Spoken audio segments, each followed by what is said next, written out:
Welcome back to Factory Sealed. It is October 6th, 2019. My name is Eric Peters, and joining me today, Mr. Dan Curtis. Hello. Mr. Mike Tyson. Hello. And Mr. Tom Reagan. Hello. I need to Almost, boys. Almost. We'll be harmonizing before you know it. I thought he was going to sing "Gay Guys" in that style. Gay guys!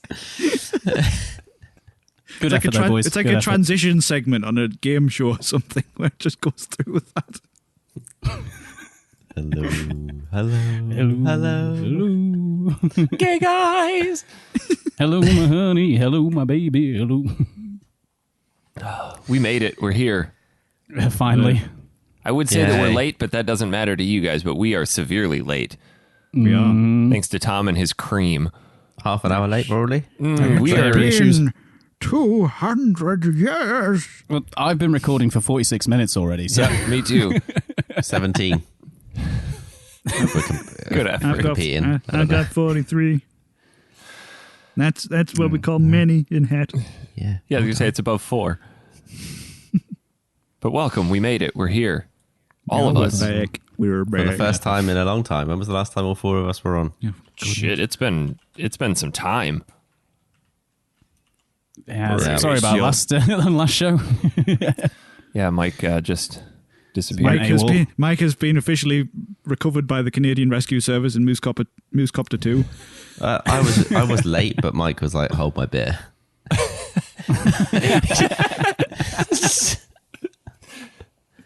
So We haven't last heard time from we Mike were- since 2 weeks ago, so he really leaned into that joke. Mike was just like that meme, you know, where it's I'm going to head out, and he was just like Time to record. just sat down. I think the last time we were all together was Kingdom Hearts. Anyway, I can't wait to talk about Final Fantasy Crystal Chronicles Ring of Fates. You're Wait, a were week we off. all on? Were we all here? No, we weren't all here for the getaway, were we? Uh-uh. Oh, were we So, not yeah. talking about that this week? That's what I played. Kingdom Hearts Part 2. Jesus, it's been since July since we've all been together. That's nuts. Brace yourselves. Well, anybody who is a Patreon supporter is in for a real treat this week. Yeah, you got cream guessing game going on. There's 13 minutes of me just puttering around my room making noises. Yes. Potentially farting. Not potentially, definitely. There is the revelation that Eric looks like a certain body part. We won't spoil that joke. Which body part you want to choose is up to you until you listen to the Unwrapped. God, you're really selling it hard this week, Dan, aren't you? You Yeah, are, you're really. right. Keep going. What else was there? We talk shit, and it only costs $1 do. Tom has 4 drinks. Dan's DIY prowess. Oh, buddy. That's almost worth a conversation. You get about 17 minutes of silence from Tom as he tries to realize his microphone is not switched on. Oh, God. Well, it's the wrong cable, man. I put the wrong one in the wrong hole. That's a problem quite often. Oh. Oh. Set myself up there. Someone knock him down. Yep. That's a sex joke, Dan. Get it? Excuse me, and I put the tally on the chart. I'm afraid Edna is disposed this week. Yeah. Too busy being dead. You couldn't find a nail to put it on. That's an unwrapped joke. That's an Give us unwrapped $1 joke. and you can listen to it. Oh, boy, really All right, selling. stop now, because this is getting like cheesy selling. Yeah. But speaking of cheese, this week's episode is brought to you by Dairy Lee. I thought it was clotted cream. Yeah. That's not though, cheese. is it? Cream, cheese, Is cream, cheese. cheese. Is cheese some kind of relation to Jeeves? We met Chives, didn't we, in London? Chives so, and cheese. So do you guys not have clotted cream in America? No, and if got- we did, we'd probably change the name because that's hideous. Mike, they've got whipped butter. That's what they use. Yep. whipped butter. That sounds delicious. So that's so good. That's basically cottage cream. If you were to ask, like, just if you have anything cream, Mike is instantly, that's delicious. I really Just converted straight Mike away. on the whole vanilla cream thing. Okay, I've just put, what do Americans call clotted cream? And the first thing to come up from HuffPost is, in the US, clotted cream would technically classify as butter because of its wonderfully high fat content. To be know considered clotted American cream, it American has to to meet me. the minimum fat content of 55%, Ooh, buddy. though more commonly rests along the rich number of 64%. I wonder what kind of cream was in that bourbon cream that waiter sold me at dinner with you, Tom. We got an American here. Oh boy, have I got a drink for you. Yeah, Butter bourbon. he did a number for you. He did. Had to take Oh, my apparently it pants doesn't down. actually exist in the US. So, it sounds like you're in there, Eric. I would go back, mate. It was a good restaurant. Yeah. It's very fancy. So fancy. So how is everybody? What have we all been up to? I've been to Montana Negro. Montana. Yeah, Dan. Oh, yeah. Tell us about Montana. Oh my God, Montana! I forgot you were gone. Was it like Red Dead? Did you kill some horses? I did. I just put on my fancy cowboy outfit, shot some horses, picked some herbs. Did you meet some guy putting people in a lake? I did. I you avoided see him. a circling I avoided moose? him like the plague. I got really bored. I got really bored trying to simulate all the things that you have to do in life.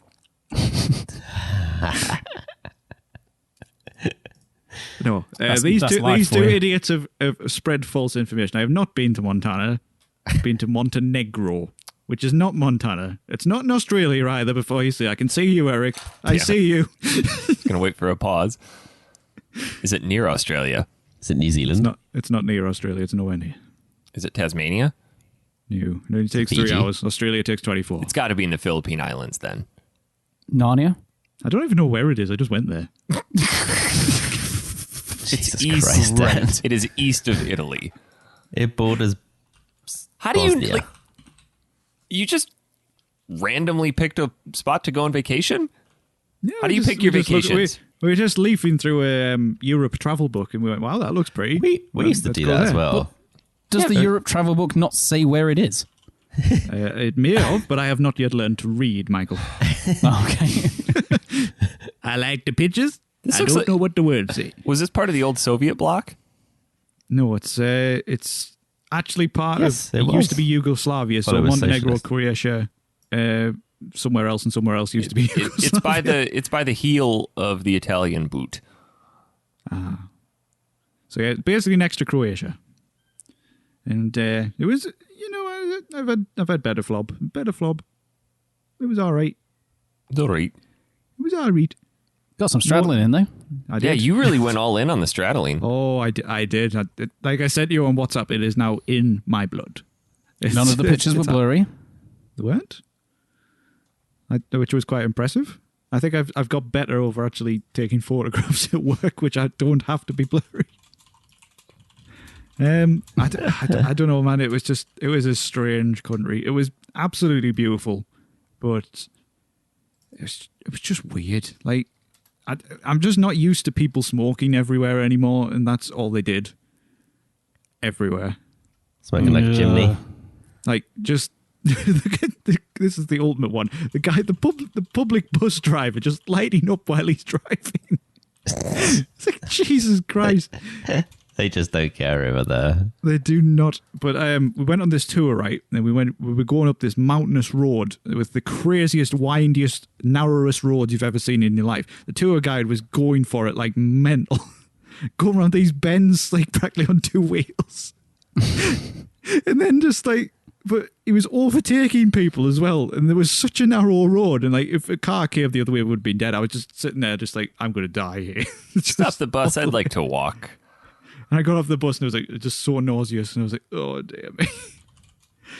And then we trekked up a huge mountain in a torrential downpour, which was nice.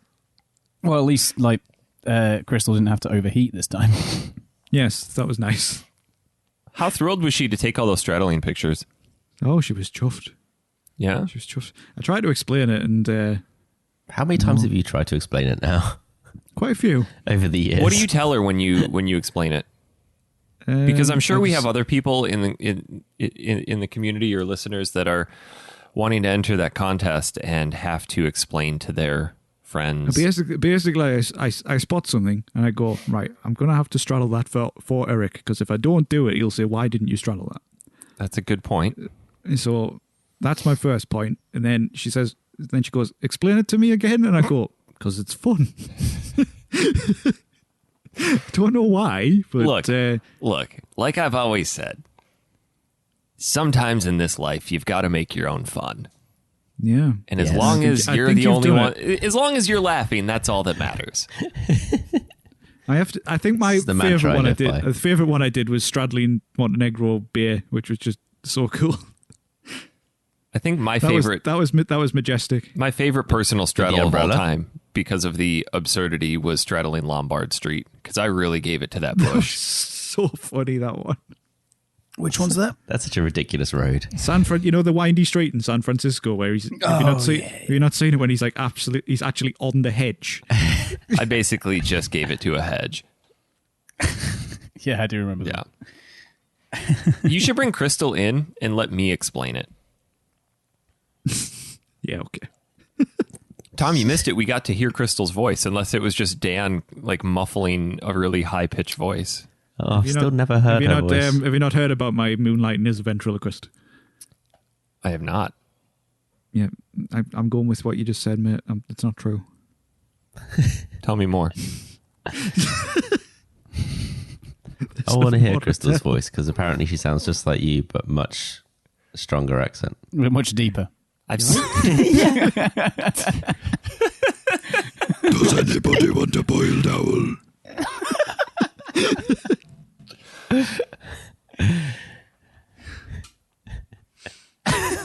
So that's it, Montana. That's it. That's pretty much, yeah. Oh. It just sounded like an exciting trip. Honestly, it was a bit boring. That's why I don't have that much to say about it. It was kind of, if we'd went for a bit less time, I think it would have been better. I don't want to dig for it, but I remember you. I remember you sending a message saying, "I have got some crazy stories for you from Montana." Well, the crazy roads was one of them. What else happened? Oh yeah, the trekking up the mountain in the rain before I got interrupted. That was a crazy one. So around Cawdor, where we were staying. Yes, Knights of the Old Republic, Tom, I know. Dan's getting really good at predicting our jokes. Yeah. He did it last week. I knew it was coming. So all around there's an old fortress which has been there since the 14th century, and you can climb up to it. And I started counting on the way down how many steps it was. About halfway down, I got to 790 on the way down, but that was from about halfway.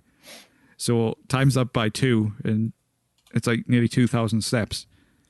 So but it was literally.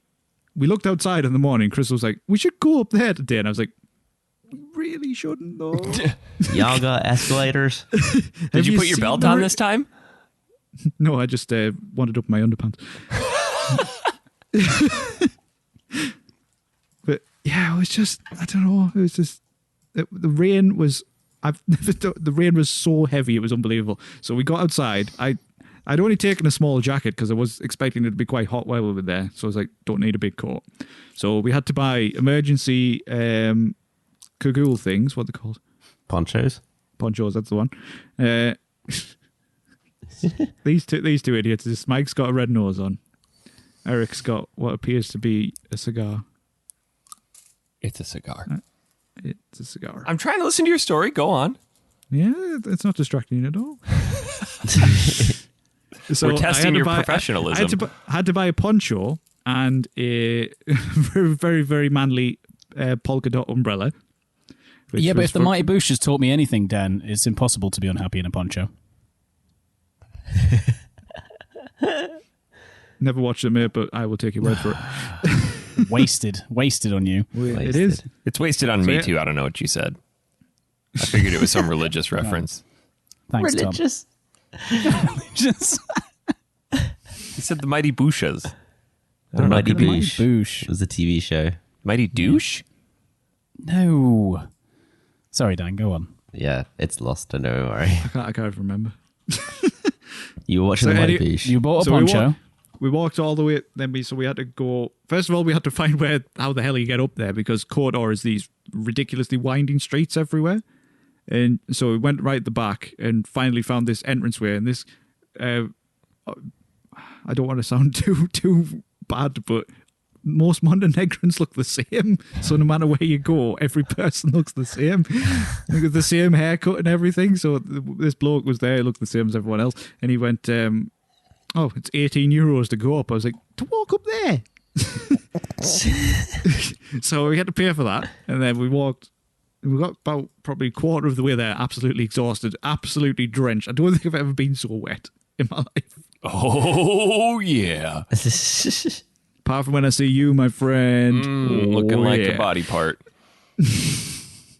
I'm trying to Google search. That guy looks like a thumb does it for me.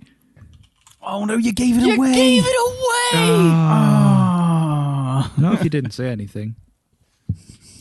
Oh, ruined. It's all right. They might have subscribed by now. They might have, after the heavy selling at the start. Now they've unsubscribed. Now they know. Yeah, now they Probably. know. It's about time I lost some, because I did save this show. Sorry, gamer grandpa. Come back. That's right. Saving the show is back. I haven't said it for a while. It sounds more successful than my trip to Het a few weeks ago, Dan. Yeah, that was good. That was a good one, Mike. I don't think we've both been on since then either, have we? No, we haven't. So me and Hazel were supposed to be going up to visit Dan in Het, and he'd planned this entire weekend for his activities and stuff like that. Mm-hmm. And me and Hazel got 10 minutes down the road before the back box of my exhaust just fell off my car. Conveniently. It's good work. Hazel was probably out there the night before just sawing away. To be fair, Mike, you didn't have your time travel device either, so you wouldn't have got here. So this is true. The funny thing was, though, we were on a dual carriageway, which in the UK, if you don't know, you can go 70 miles per hour on. So I had to pull over to the side. There wasn't any hard shoulder, and I was just explaining. I don't mean it's fast. I'm just explaining. Eric, haven't you got a hard shoulder off when you fell off that unicycle? Get it? Because I've got a plate in my shoulder. It was still slightly attached, but scraping along the floor, and I had to somehow get it out of the car home. So Hazel had bought this brand new dress to go out with, and I had nothing else to tie it up, so I had to borrow the string belt off this vest. Oh, I thought you were going off this dress. Her whole dress. Sorry. She'd not even worn it yet. So we travelled back to the garage with my exhaust held up by this just string belt.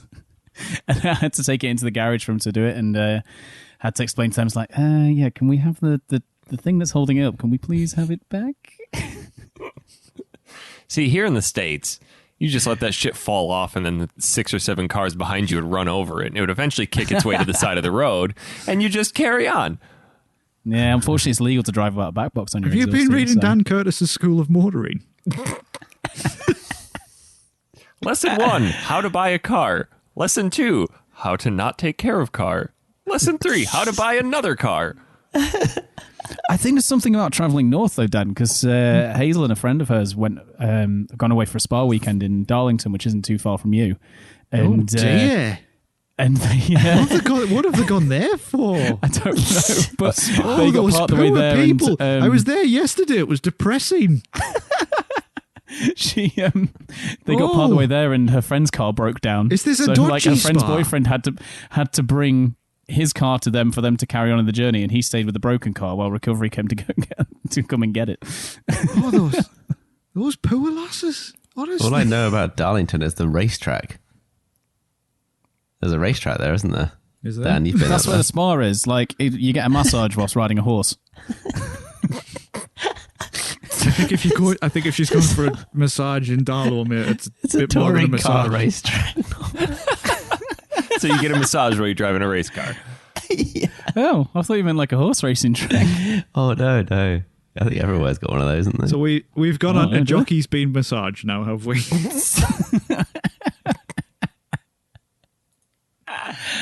Oh, God. Oh, God, this show. Don't make me start reading out car makes, because I'll be as bad as Dan. I think that needs to be a Patreon tier reward. Just Dan reading out car makes? Yeah. Hey, if people want to give me money, I'll read words out. I don't care. Today we're going to I'll do go it. through Toyota. Toyota Price. The Altima.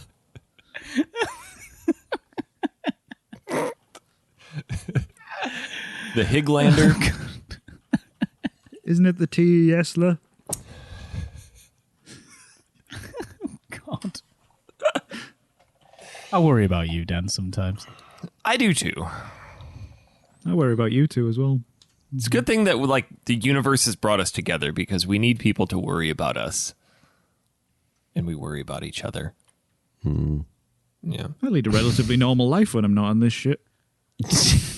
What, with your imaginary girlfriend? And your car filled with chili oil? And your random nails in the wall. And your dinosaur curtains.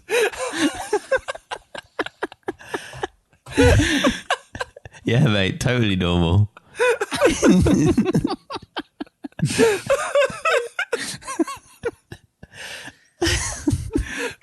You're all jealous of the dinosaur curtains. You're right, Eric. What is your bed quilt? It's Marvel Hello, Kitty. superheroes. Power Rangers. No, it's Marvel. It's airplanes and teddy bears. It's Budgie the little helicopter. I forgot he even existed, actually. You know what you need, Dan? Better friends. Yeah, that. You need an Eric's head duvet. Oh, God. That would be terrifying. Do you think Krista would let you put it on the bed? Oh my god. God, no. Just a big old... I honestly think Hazel would let us put it on. And then I'm not each of even your kidding. pillowcases could be one of my faces. Imagine if you were getting jiggy with it and you'd thrown it off and it ended up on the side of the bed and it's just your head staring at us.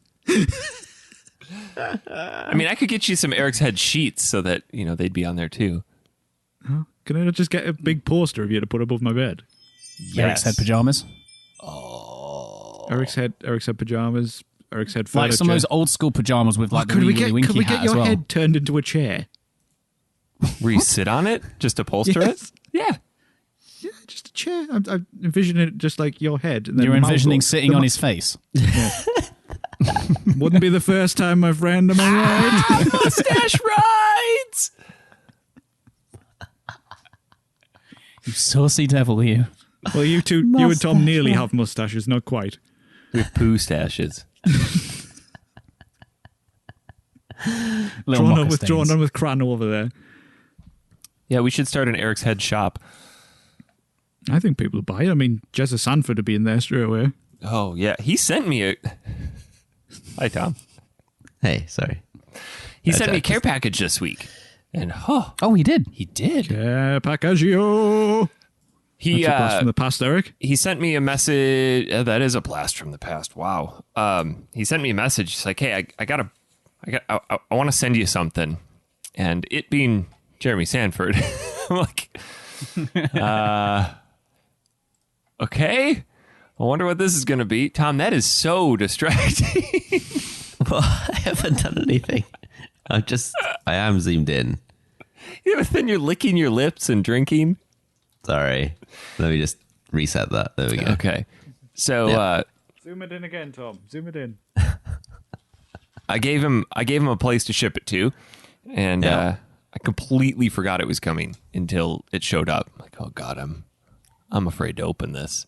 And Christy was there with me, so I open it up, pop over the first tab, and there's Tom Reagan's face staring at me, saying, "Read this first. It's the law," and it's a picture of County Sheriff Tom. And his note reads, "Thanks for such an entertaining show. You guys really do help a lot of people. Here's some goodies for your collection. Even a sealed game. Call it returning the favor on the last Wii game you sent me. Just some tokens of my appreciation. All the best." And then a picture of my head. Jezza. P.S. Have you heard of this new sensation? I think they call him Mega Man. He has his own picture show on the network of cartoons. So in his package, he sent me I can't do it.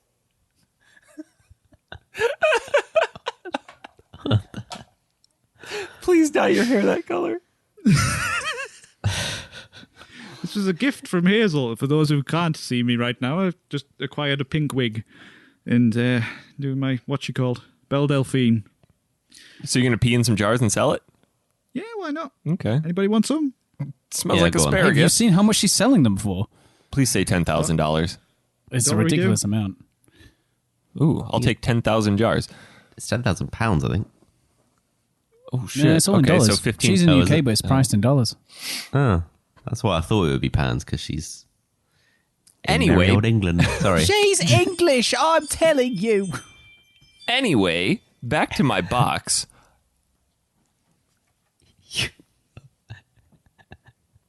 Thanks for the little chuckle, Tom. You're welcome. In the box, he sent me one of his. So he owns a store called Gamesters, and he sent me a shirt with their new logo on it. Sweet. He sent me a sealed Shameless plug. Copy.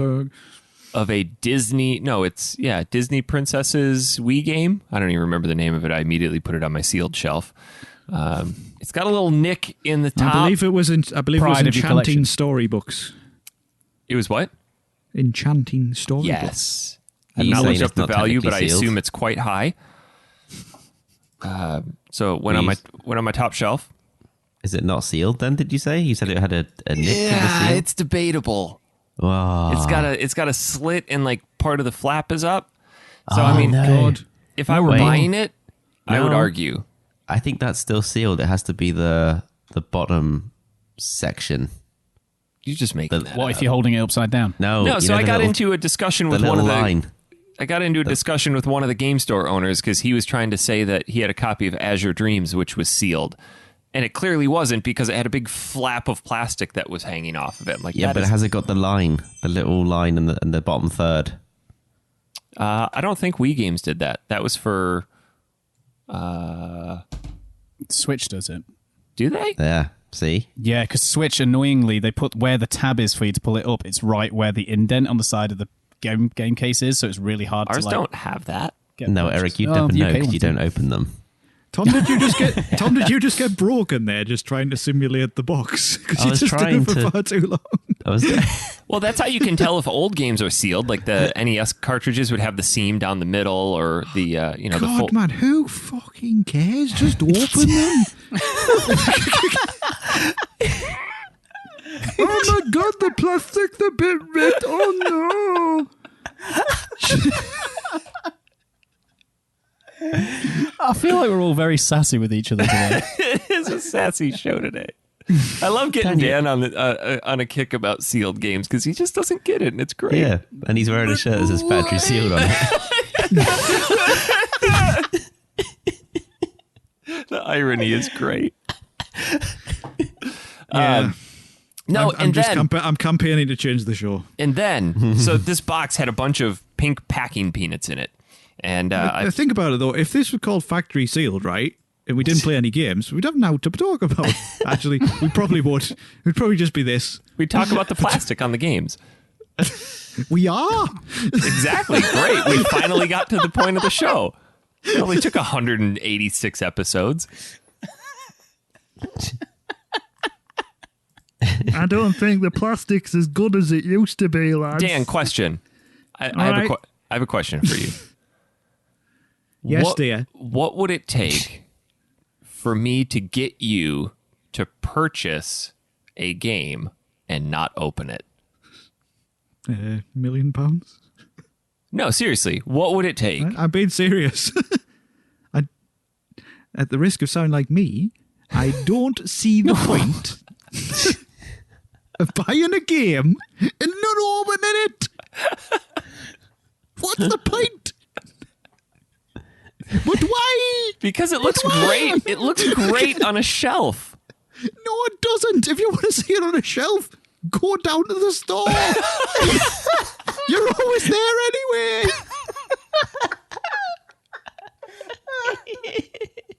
Go to the store. If you want to admire some art, you can just go to the store and look at it there. Yeah. Yes. Thank you, Tom. You get Next it. time I'm hungry, I'm just going to go to the grocery store and look at the bread and eggs. Yes, but Eric, if you go to the grocery store, you buy groceries, you consume them. You don't put them on the shelf to look at. I do, and then I just go out to eat. All right. Yours are probably wrapped in bubble wrap, you freak. Doesn't let Christy unpeel any of the bananas.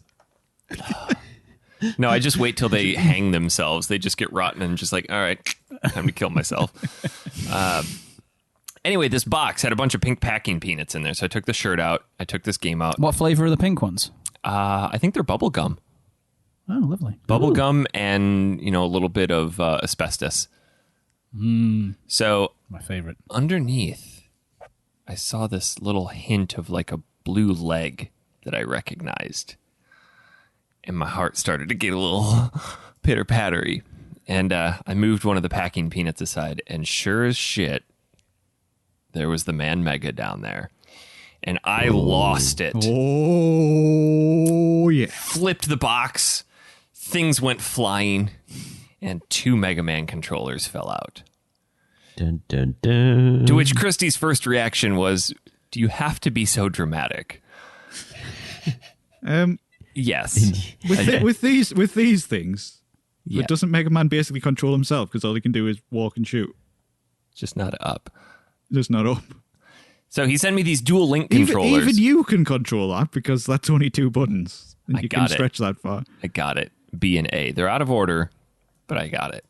So They no, are he sent me bang two. out of order. Yeah, he sent me two dual link controllers. One NES, so it connects to the actual NES or PC, and then the Super Nintendo Mega Man dual link controller. So What a gentleman. yes, Yeah. thank you, Jeremy. What a Much lovely guy. appreciated. I always like getting surprise packages. Oh, well, have I got a treat for you? I knew that You was left a coming. great surprise package in our downstairs bathroom. Still there to this day. Christy, someone sent us arsenic. Should really get a PO Merry box. Christmas! Oh, yes. So I also got a package from Mike.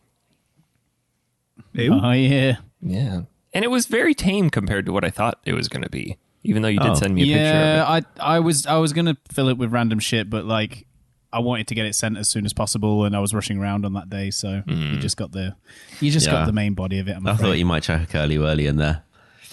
Oh, man. I love Curly Whirlies, but Curly Whirlies do not love me.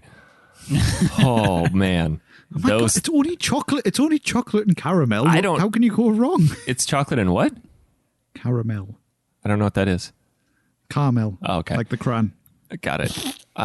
Yeah, I don't know. Tom can attest to this because he bought me some Curly Whirlies when I came up to Canada, and sure as shit, they still don't agree with me, but god damn it, do I love them.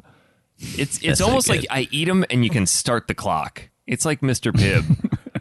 So I'd say it's Put like another this, Pip. telly on the thing that don't agree with Eric's stomach, John. I have a great list of foods that don't There's mix. a few now, isn't there? Yeah, eggs Do you and know what I find so funny? What? The amount of coffee you drink, and that doesn't seem to affect you as much it as used these foods to. do. It used to. I just pushed through it. And now my body's But no, just it like, doesn't sound "All like you right, have to. I give up. I drink a lot of coffee. Really? Shit. A lot. I probably go through a pot and a half a day. Healthy. Yes. Actually, coffee's been proven to be good for you. Anyway, I forgot what I was talking about. Oh, Mike's package. Can yeah. can someone just soundbite that, please? I hear it's a mighty package. It is. Yeah. I knew when it was going to arrive. I had him send it with signature, and I booked myself to be home all day and Whose signature? add it to the joke book. I went to get the mail, and sure as hell, there's this little pink card, and they're like, "Hey, sorry we missed you. Come get your package." And by this time, the post office was already closed. Our mail lady sucks, by the way. Just doesn't even make an effort to come up to the door. And I have one of those Ring doorbells, so I would have known had she come. So I had to wait till the next day, knowing that my package was 2 miles away. made the wait that night and the next morning just awful. It's like, all I want to do is open this so I could put it on a shelf. Well, just think if you've got a sleepless night, though, you can go to the store at least 4 times. I could have. That's what I did with the kids when they were restless as babies. Like, all right, let's go to the store, walk around. It worked. But anyway, Probably calms you down as well. I went to, it does. It's cathartic. Got my package from Mike, and in there, the most beautiful, beautiful thing. My European-only collector's edition of Link's Awakening. Just stare. I was tempted to open it. Never heard of it. For you. I would have flown over there, and I would have poked you. I'm adding it to the list of things to open along with Kingdom Hearts. I think I'd actually be more upset about that being opened than Kingdom Hearts at this point. Well, that makes sense. But don't you want to enjoy the lovely art book that is inside it?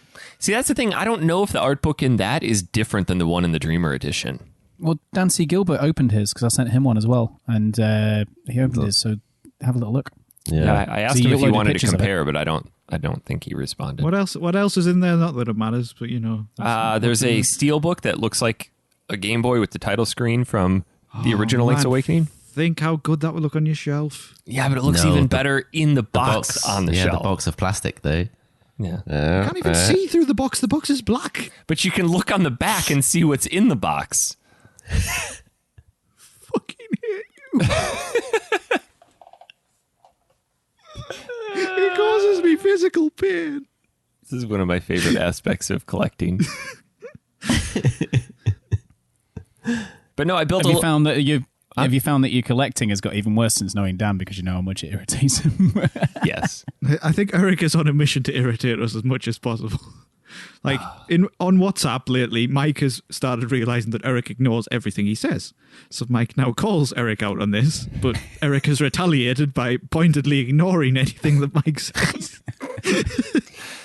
So in an effort to point it out, he made it worse. But no, I constructed a little shrine to Link's Awakening next to my Mega Man shrine. So I've got that map. Get it, everyone? Because this shrine's in the game. Get it? Get it, Dan? Get it? What? Look at Tom's little happy face, bless him. I like it. That was good. No. But, no. Those are my packages. Someone soundbite that as well, please. I don't think I got anything. I mean, I did buy a bunch of random shit this week, but I don't think I tell you what I did buy before I went away, and I want to talk about a little game called Control, which I bought. We already talked about Control on here. I didn't. I've never been on since. No. Oh. Zach did. Zach did briefly. Oh yeah. Yeah, I heard Zach really didn't like it. Yeah. He thought it was okay. But It's a good tech demo. But that was it. Yeah. He's sort of in the middle. 3 out of 5 would rather kick piss in kids' faces. That kind of thing, yeah.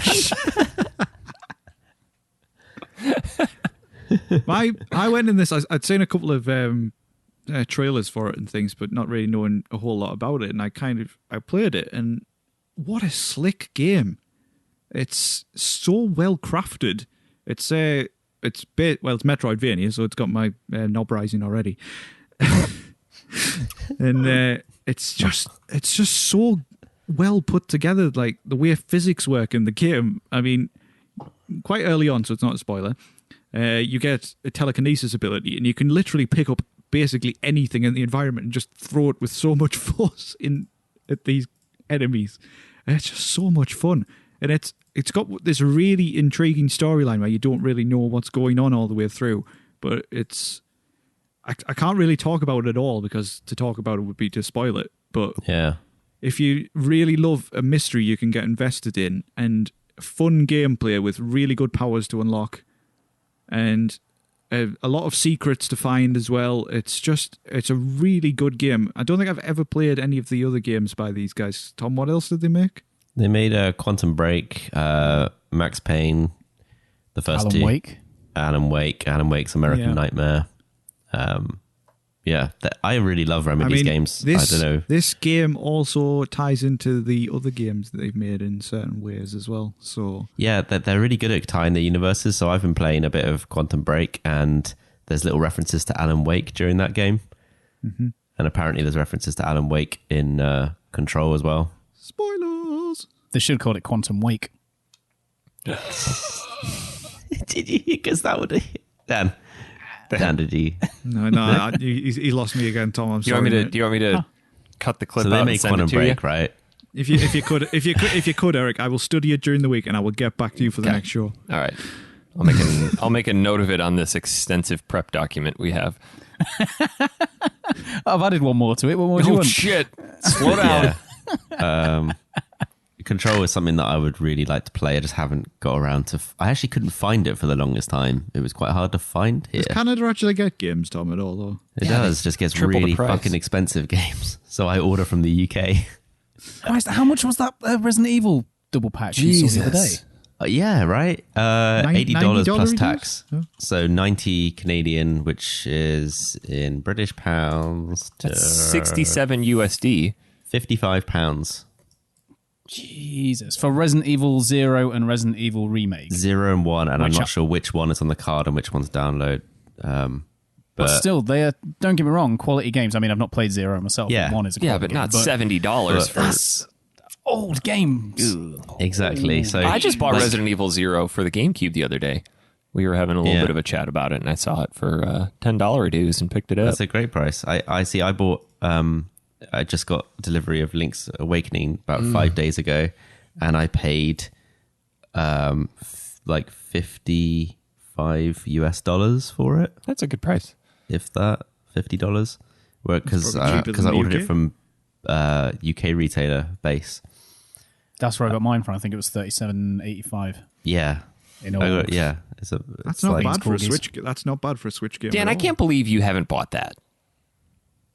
No interest. God, See, I'm what not a even game. a huge Zelda guy, but I'm really enjoying this one. I just But finished it a couple, 2 weeks, just shortly after our last show, I finished it. Yeah, it's really good. It's, yeah. We've played it before. It's fine. It's true. Yes. Mike, Game you Boy finished one it is now, great. haven't you? I have, yeah. Really enjoyed it. What do you think? I really enjoyed it. I played A Link Between Worlds this year Good as plot well. twist in that one. And Stellar.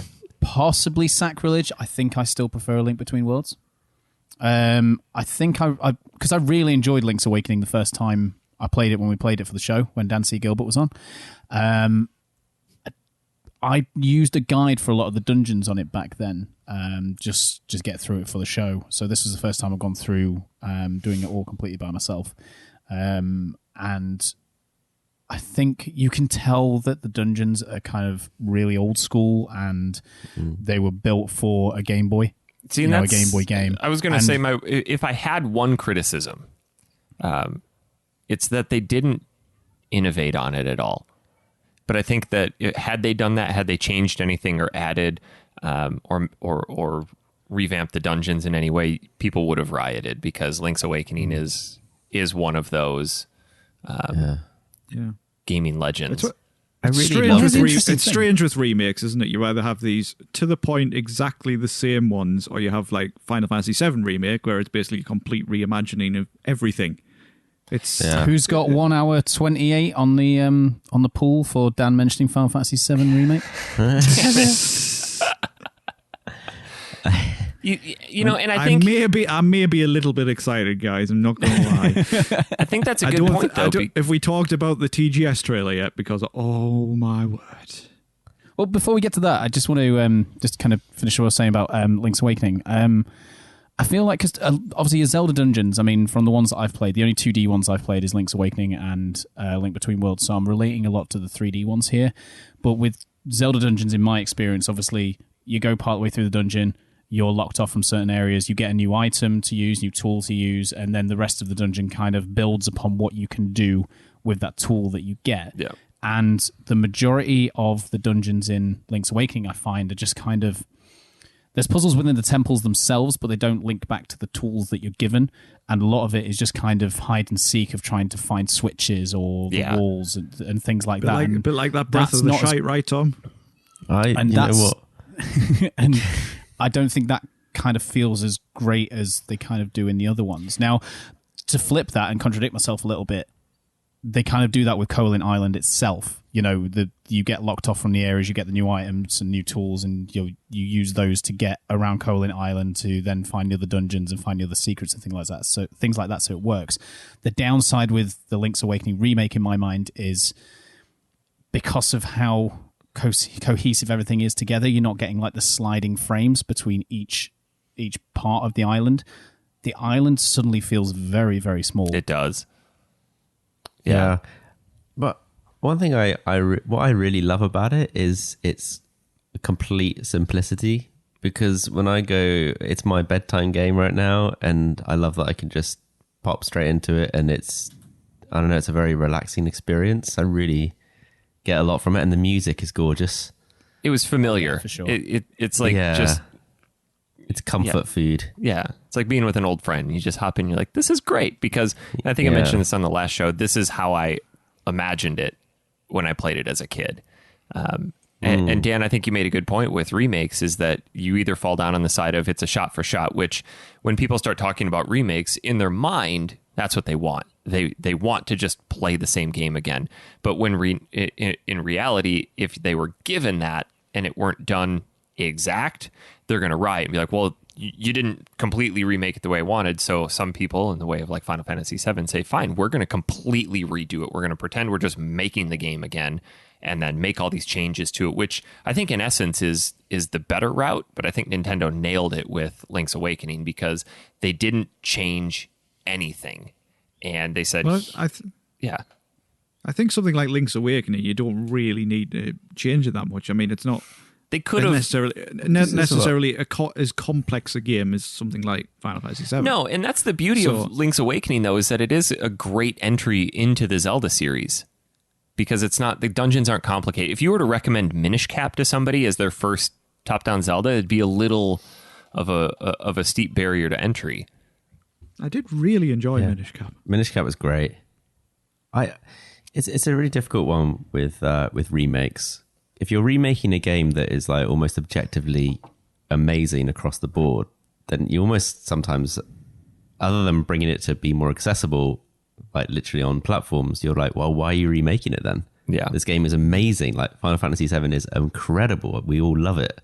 So, and that's what's great about Link's Awakening, is they did that and they just said, fine, we're going to throw a brand new coat of paint on it. And it is, with the exception of the seashells and the dungeons, it is shot for shot. Yeah. You know, playing through it. I've played through that game so many times that I knew where to go. I knew how to proceed through the dungeon. So I clipped through the game really quick. Oh yeah, you did. They changed some of the patterns for the bosses, but still it was essentially the exact same game. Did they change the side-scrolling bits? No. Kind of 2D side-scrolling bits? Nope, everything Well, felt it different. does have the 2D side-scrolling, doesn't it? It was really neat to actually like, okay, that is clearly a Goomba, that is clearly Kirby, that is a cheap. You know, it was really neat, but I like the style of the Goombas in this. Yeah. They look really cool. They look like in that Link's Awakening style. They look real nice. I wouldn't mind an amiibo of that specific Goomba. Well, the piranha plants look cool too. After I beat it, I decided to start over and see what hard mode was all about. I believe it's the same but harder. Well, you start with 3 hearts. I wouldn't know because I just play on easy. Well, then you won't play it because they don't have easy mode. That's why Dan just watch a Let's Play. Yes. So in hard mode, you don't get hearts that pop out of the grass or in pots. Like they just no health regeneration will appear from enemies in the dungeons unless it's a fairy. You take double the damage, and shit. Yeah, as you accrue more hearts, when you die, you start with less hearts filled. So you basically, it requires you to be a little bit more methodical about it. So I got through the first 2 dungeons, and you do have to walk into a room and be like, okay, I'm going to pay attention to the enemy pattern. I'm going to make sure I attack and I block. And you don't realize how much you just kind of cavalierly go through that game and take damage, because they are quite generous with hearts throughout. Yeah. Especially with the blue tunic as well. Yeah. So I think you don't use it, but I think it's this time actually through, I would do the blue tunic. Blue tunic. One of the things that annoys me most about a Zelda game is when I think it's not as true in the newer ones, but when you get down to like half a heart and that The beeping beeps. noise just goes on forever. They all do Just it. I swear does they my all head do it. in. Oh, It's still I think it fades out on the older ones eventually. The don't newer know. ones, sorry. Ocarina of Time, for sure, it definitely just keeps going until you get Yeah. more. It's so annoying. And then you just like you don't find a heart for about half an hour. Does your head in. I will go out of my way to try and find a heart to stop the beeping, which Yeah. is like... yeah. But no, I did really enjoy Link's Awakening. I sound like I've criticized it a bit there, but no, despite those few sort of criticisms I have, like I did really, really enjoy it. But we talk about its simplicity, and I think the magic of Link's Awakening always has been its simplicity in a way.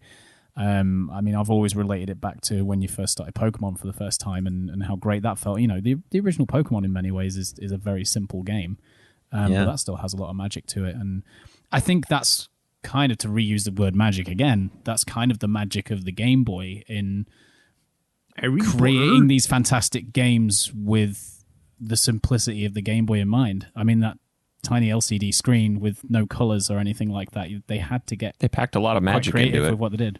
Yeah, It exactly. was pretty magical. Yeah. Anyway, You say Daniel. magic. You say magic again there. Yeah. What wasn't Daniel. magical, I do have one thing that absolutely drove me crazy throughout this game, and it was the new item find sound. Blink, Oh, blink, yeah, blink, you blink, really blink, had a blink. problem with this, didn't you? It is really bad. Blinky, blonky, blinky, blink. It just Didn't does, bother me. It does not fit the sound of the game. I'm with you on that one. It does kind of stick out strangely. Yeah. And you were saying, would I have noticed it if you hadn't said anything? And I think I probably would have. Yeah. Sound details are something that really stick in my. It doesn't in my detract head. from the enjoyment at all. It's just like, Oh, no. that it's a little rough. So, I played another game before we get into our ED for the week. I bought another game that came out. I think Dan was also keen about that TGS trailer. Talk about the TGS trailer. It we'll was, just- yes. We'll just breeze over it. I bought Standard. I bought Untitled Goose Game. Oh yeah, I was kind of looking forward to that, and it was on sale. It was 25% off for the first 4 days, and it's exactly what you would expect from a game that looked like that.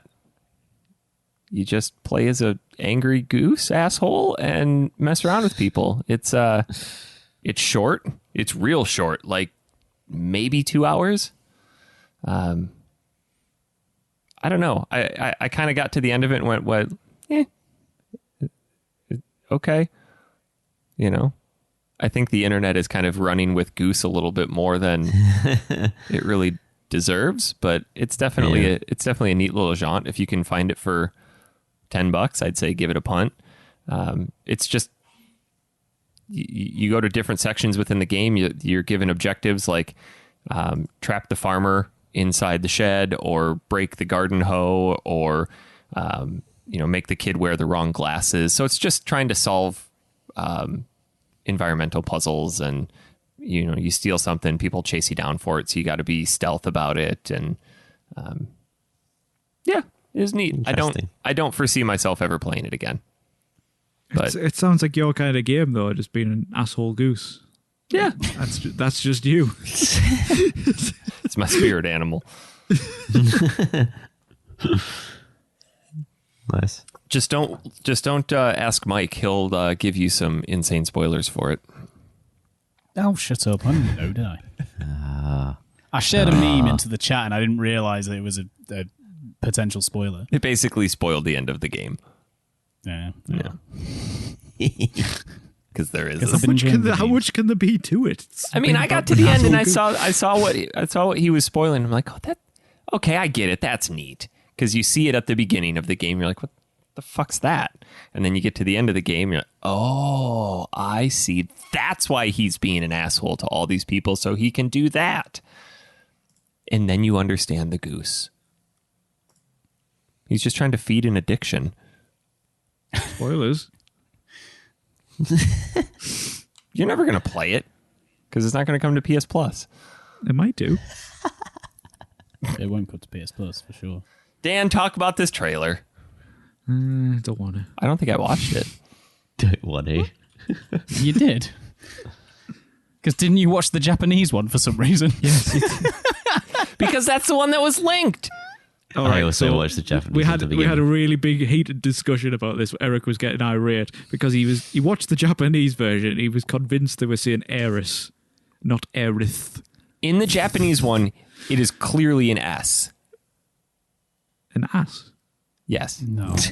No. No. Heiress. I mean, I don't want to get into one of these arguments about letters again with you. As riveting as they are. But I think somebody gave me an explanation where in the Japanese language, the TS can sound like an S. Oh, I think I mentioned that in the chat, yeah. Yeah. I think it was Tom who said it. Maybe that's where the initial I'll give you the confusion credit. So came in from. in the English, because you and I were watching two different. In the English one, he says Eris, clear as day. But in the Japanese one, Erith. He says I'm sorry, Erith. Eric. In the Japanese one, he says Eris. It is clearly an S. But in the English one, they say Erith. Yeah, but we had about 5-minute discussion about this where he was kicking off massively, not realizing that he'd watched the Japanese one. Well, I realized I watched a Japanese one because they're speaking Japanese. Well, not realizing that there was an English one to go alongside. But what I went off the of is I Japanese. don't remember who posted it in the community page. We were like, hey, here's the link to it. So I just went to Oh, that. that's right. Blame the listeners. You hear that, everyone? Hear that any chance I'm he going to gets, pick one he at will random because I'm blame you. pretty sure it was Dan C. We're now, Gilbert. we're now accepting applications for Eric's position because he's berating the listeners. Just send your audition tapes to factorysealed at He's menatink.com. been on enough shows now. We've had enough of him. This is truly what he thinks of you, We'll everyone. wrap him in bubble wrap and put him in the cupboard and he'll never be happy. First chance he gets. Under the bus. But yeah, the specifics of the trailer anyway. Oh my god, it's just so beautiful. Dan, It's recap so it for us frame by frame. Let me get my notes. Surprised you need notes. I'd believe you if you had notes. I probably would. They finally show just Tifa and her... Tifa was shown before this. Was she? Yeah, they showed her at E3. This was the reveal of the Turks. Oh, yes. Reno and Seng. God, that scene with Cloud and Aerith at the fireworks is... That's gonna be. I've watched that one a few times. I can tell you. But yeah, confirmation though, the cross-dressing scene is still in, so they're still going yeah? with the goofiness. I wonder if the hot But tub this- scene this- is going to be in this there in some trailer- capacity. And the Where- squats as well. Yeah, everything else has been about kind of the shine and the polish of this game, whereas this trailer was about showing the goofy side of Final Fantasy VII. Yeah, So like when he's a in there. frog and he still has the Buster Sword on his back. Yeah, it looks great. I like how I they mean- addressed the segment with President Shinra too, because that was always kind of a goofy part in the beginning of the game. Is like their goal was to kill the president, and like he just walks out on this bridge, and here you have Barrett with a gun on his arm, and he doesn't kill him. So to address that, he comes out as this big hologram, and you can definitely tell that they've addressed a lot of the plot holes. Also, if you go frame by frame, he turns into Heidegger as well. Oh. So Oh. Heidegger has briefly been seen in the background of another trailer, but he was shown in this one as well. I have no idea what he says. I've watched it about 80 times. I still don't know what he says. I imagine Heidegger says, "Yep, yep." Yeah, he just laughs, right? Yeah. And Rufus tells him to stop with that annoying horse laugh. I'll tell you what Oh, so maybe, translates as. But the Turks look very similar to their Advent Children appearance. Oh, yeah. Yeah, I thought they would. And what else is shown? I tell you what I Is think. it- Is this the one where they showed the new character as well, the new soldier character? Yes, at the beginning. Was it? Yeah, so they're putting new characters in as well, and I think there's a scene where Cloud and Tifa are in prison in the Shinra Tower. I imagine that's Oh, when yeah. that is. Are they putting Zack I'm in just this watching- game? Do we know yet? We don't know. They haven't shown it. I know we've talked about this before, but man, I really hope they tie in some Crisis Core story with this, or at least then reveal, okay, hey, we're going to remake Crisis Core, or at least make it available, because I think Crisis Core did a great job in filling in a lot of the plot holes, like the backstory of Cloud and how he's not really Soldier, and the story with. It would Maybe be they'll do kind of some good if it story jumped DLC. back and give you control of Zack during the game at times.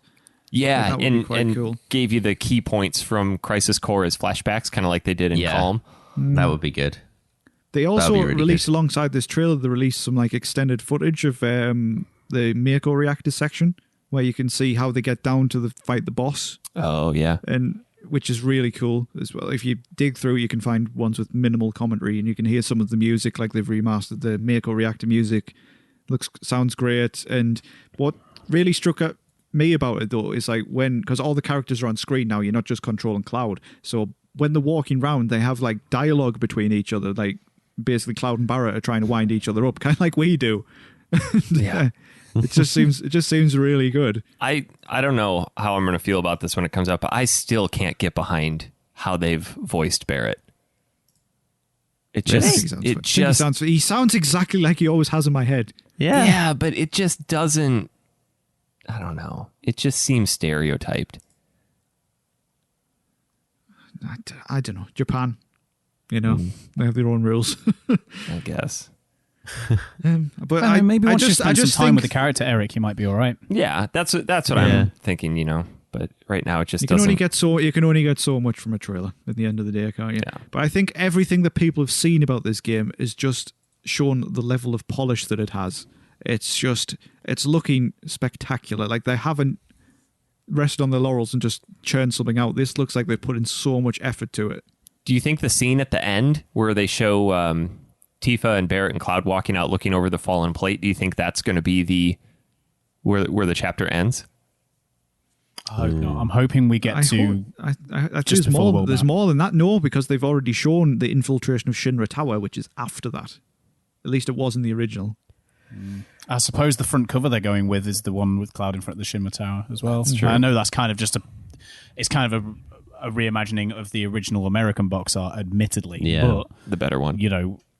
It would be strange not to have the Shinra building bit. Plus the amount of hours that they've said this is going to be to only go up to the plate falling. I don't know. There's going to be a lot of I don't new think it'll be content that. in there. But so. it looks like they've added sections as well, so it'll be even longer than it was originally. Yeah, true. Did anybody watch the gameplay footage of the boss fight against Apps as well, where it also showed summons? Yeah, I saw a little bit of it. I'm trying not to watch as much because I'm already excited for it. Yeah. Which if they apparently there's a demo that exists that people could go and play this. If they ever released it, Yeah, I don't know if I'd play it. Because I would want to. I kind of want to wait. If I played a bit of it, I'd want to play the whole thing. Exactly. So that's all Dan would play till it came out. Yeah. I just refresh the trailer every time. I there's, see. I probably will if they do that. A little part of me thinks they will, but if they do release that demo, I will probably play it because I want to know how it feels. Because I won't be able to if resist, this- Mike. Don't get me wrong, but if I don't this want to. doesn't feel right, if the new mechanics and everything don't feel right, Then you it will won't put buy me it. off playing it. Yeah, I think it we will would put have me off heard playing already it. had somebody said like, yeah, this just doesn't feel good. Well, they No, well, for all accounts- also announced that it's got the weight ATB system as well, which if you want to play it more like the classic game, you can. But it's not Truly classic. It's not shot for truly shot, no, classic, but- yeah. Basically, what it does, because the combat system as it stands is you kind of like free roaming a little bit, and you can do your normal attacks, and then like when your ATB bar is full, you can then do your special attacks. Essentially, all this quote unquote classic mode does is the attacks that you can do in between these bits, it will just do automatically. Yeah, It's kind of like a Dan mode by the sounds of it. Like you don't have to concentrate on doing those bits. Love you, No, Dan. but the summons, apparently you can attach one summon at a time, at least in this version of the game. Who knows later on. And you have a bar which fills up kind of like a limit break gauge. And then if that bar's full, you can use a summon. And the summon actually appears in the environment with you. Doesn't just do an attack like they used to. They stay around. They can fight with you. You can use ATB attacks with the summon. And then they have an ultimate attack just before they bugger off. It's interesting because you don't actually get your first summon in Final Fantasy VII until you get to the Chocobo Ranch. So they're bringing the summons in much earlier. Well, they the would first have one you get to. is first one you get is Choco Mug, and you get that from the Chocobo after he does a little dance. I don't know how the hell they do Knights of the Round.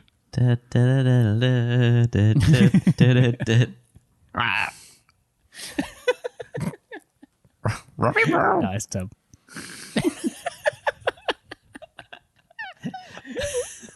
I love that bit. It's one of my Tom, the official sound effect provider of Final Fantasy VII Remake here. See, I wonder if they'll keep that in. The little Yeah, that's Chocobo what I think as Reagan. well. I always think of those little bits like, is that going to be in there? Oh, I'd love it if it was. I think they know that people want those kind of little things in. It looks like with the squat game being in and the cross dressing and the hot tub. I have hope for that. I don't know how the hell they're going to do the hot tub, but that's going to be funny if it's It does look hopeful, doesn't it, with all the silly little bits they're putting in that they'll go with the rest of it too. Yeah. I wonder what jumping up to Junon will look like with the dolphin. Oh yeah. Oh, that was That's so another kind of annoying. How about the VR snowboarding? Yeah, I look forward to the snow, but the gold saucer Yeah, is that's going to be spectacular. great. Every time I play that bit in Junon, it takes me about 20 tries to get. Yeah, it's really difficult. It's very specific where The you have to be. perspective is so odd. Yeah. You always go in so hopeful though, like, oh, I've played this game so many times. I know Yeah. exactly where I need to be. I need to be here. Never. Nope. Oh no, here. No, nope. And this stupid ass mini game where you have to bring her back to life as well, and it takes forever. They're like, Yeah, I forgot about that. No one does CPR like that. Cloud does. By the time he finished, she'd be dead. I know. Speaking of Final Fantasy, I picked up a little bit of a gem this week. Final Fantasy 4, That, but also Final Final Fantasy Fantasy 7? Type 0 HD. Type 0 HD on the PSP. Tried it yet? I have. Must be good. It rhymes. What's it like? Didn't know what the fuck was going on because it's all Japanese. Actually, I'm okay. sorry, it wasn't Type 0 HD. It was just Type 0, the original, because it released on PSP. It Oh. was one of the few dual UMD games released. None of the dual UMDs ever came to the States, but this was. Yeah, I've this was never one of seen them. a dual UMD game. Yeah. At the risk of sounding naive, so Final Fantasy Type 0 was originally a PSP game, Correct. and they ported it to the Yeah. HD version. Correct. And before it was a Final PSP Fantasy game, Type- it was originally a mobile game in the vein of the Crystallis Novus. Nova Crystallis. There it is. I believe. So they went to the effort of porting that, but still Crisis Core is still just stuck on the PSP. Yeah. Yeah, they It makes no sense that it's such a good game. But Type Zero, yeah, Type Zero is really interesting. If you haven't played it, it's a weird mesh of action, RPG, and RTS elements. It's kind of a neat game. But yeah, I saw it sitting on the shelf, and I never seen it before. It's got great box art to it, so I picked it up. It's only like $10. And then the Nova Crystallis thing was also meant to be, so it was Final Fantasy 13, it was this Type 0, and also Final Fantasy Versus, which ultimately became Final Fantasy 15. And then Type 0 was a Jito 13, and that flipped into Type 0 because they realized, this is my guess, maybe they realized, okay, people aren't buying as heavily into this universe of 13 as we were hoping, so let's start changing that. But yeah, Type 0 is neat. If you can, it's really cheap on the PS4 if you want to pick that up. But I enjoyed my time with it. I finally caved into one of Tom's recommendations and picked up Tales of Symphonia for the old GameCube. Yes. And then I've kind of been on a dungeon crawler kick lately, and a PSP kick. Stumbled upon a copy of Untold Legends for the PSP, which was pretty close to a launch title, but really good dungeon crawler. And Final Fantasy IV, the complete collection for PSP, which apparently With the after is years. kind of the definitive way to play it because it's got the after years. So does the PSP. So does the DS version though. Which one's 4? Is that the one with Cecil and them in? Yes. But does I like that one. That's really a good one. the When you go to DS the one moon. though is a remake though? Like they've done it like they did with Final Fantasy III, where they 3D it. Yeah, it's all 3D. Yeah, okay. I've got the DS version of that somewhere. Did they include the bridging story that bridged The after 4 years? with the after years? Because PSP has that. I've only had the PSP version, which yes, I has after years. I can't remember if the DS version does. You're right though about the whole like 3D remakey stuff, and nobody liked that. Yeah. generally speaking. But the definitive way is probably the PSP. The After Years isn't very good, unfortunately. But the core game is fantastic. I love Final Fantasy IV. I also picked up another DS game that I didn't know came out on DS. Was Valkyrie Profile Covenant of the Plume. I never played a Valkyrie Profile game. They're strategy RPGs, aren't they? Sort of. Yeah, they're expensive. I used to have the original Valkyrie Profile. They're going for like $140 now. Which one did you have? Lenneth or something? No, I had the original Valkyrie Profile on PS1. But damn. Yeah, picked that up. I picked up a few strategy guides. It was kind of a heavy game hunting week. Got a Mega Man Zero guide, Golden Sun guide, Mario Sunshine guide. Yeah. This on the video is Final Fantasy IV. I'd reach mine, but it's up there. That's a real nice box. It is, isn't it? Yeah, it's a nice box. I like those box very arts. Pleasing to look at. Look beautiful opened. It is opened. Yeah. One other thing I want to finish. I want to talk about before we move on. I finished Plague Tale. And What Tale? Plague Tale. What about Plague Tale? Did you finish that as well? No, I finished Plague Tale. I haven't touched that demo yet. I did download it. The ending was vague. I played it. Yeah. It was a bit vague. And contained a crag. I think you guys told me that I need to play Senua before the Game of the Year show, and I would argue that you guys need to play Plague Tale before the Game of the Year show. This game is phenomenal.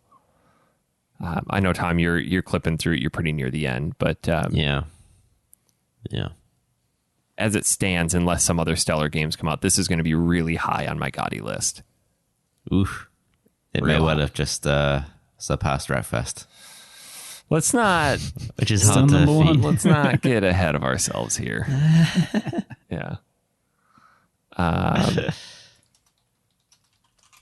Yeah, so I don't want to ruin anything. I'm going to save my thoughts for a massive portion of it on our Game of the Year show, because I know we've got some other stuff we want to clip through here. Yeah, fair. So... Anybody else have anything they want to talk about before we move There's on? a lot of thoughts there, but no, I will pick up that. I picked up the demo. I will give it a go. But I'm kind of knee deep in a couple of games at the moment.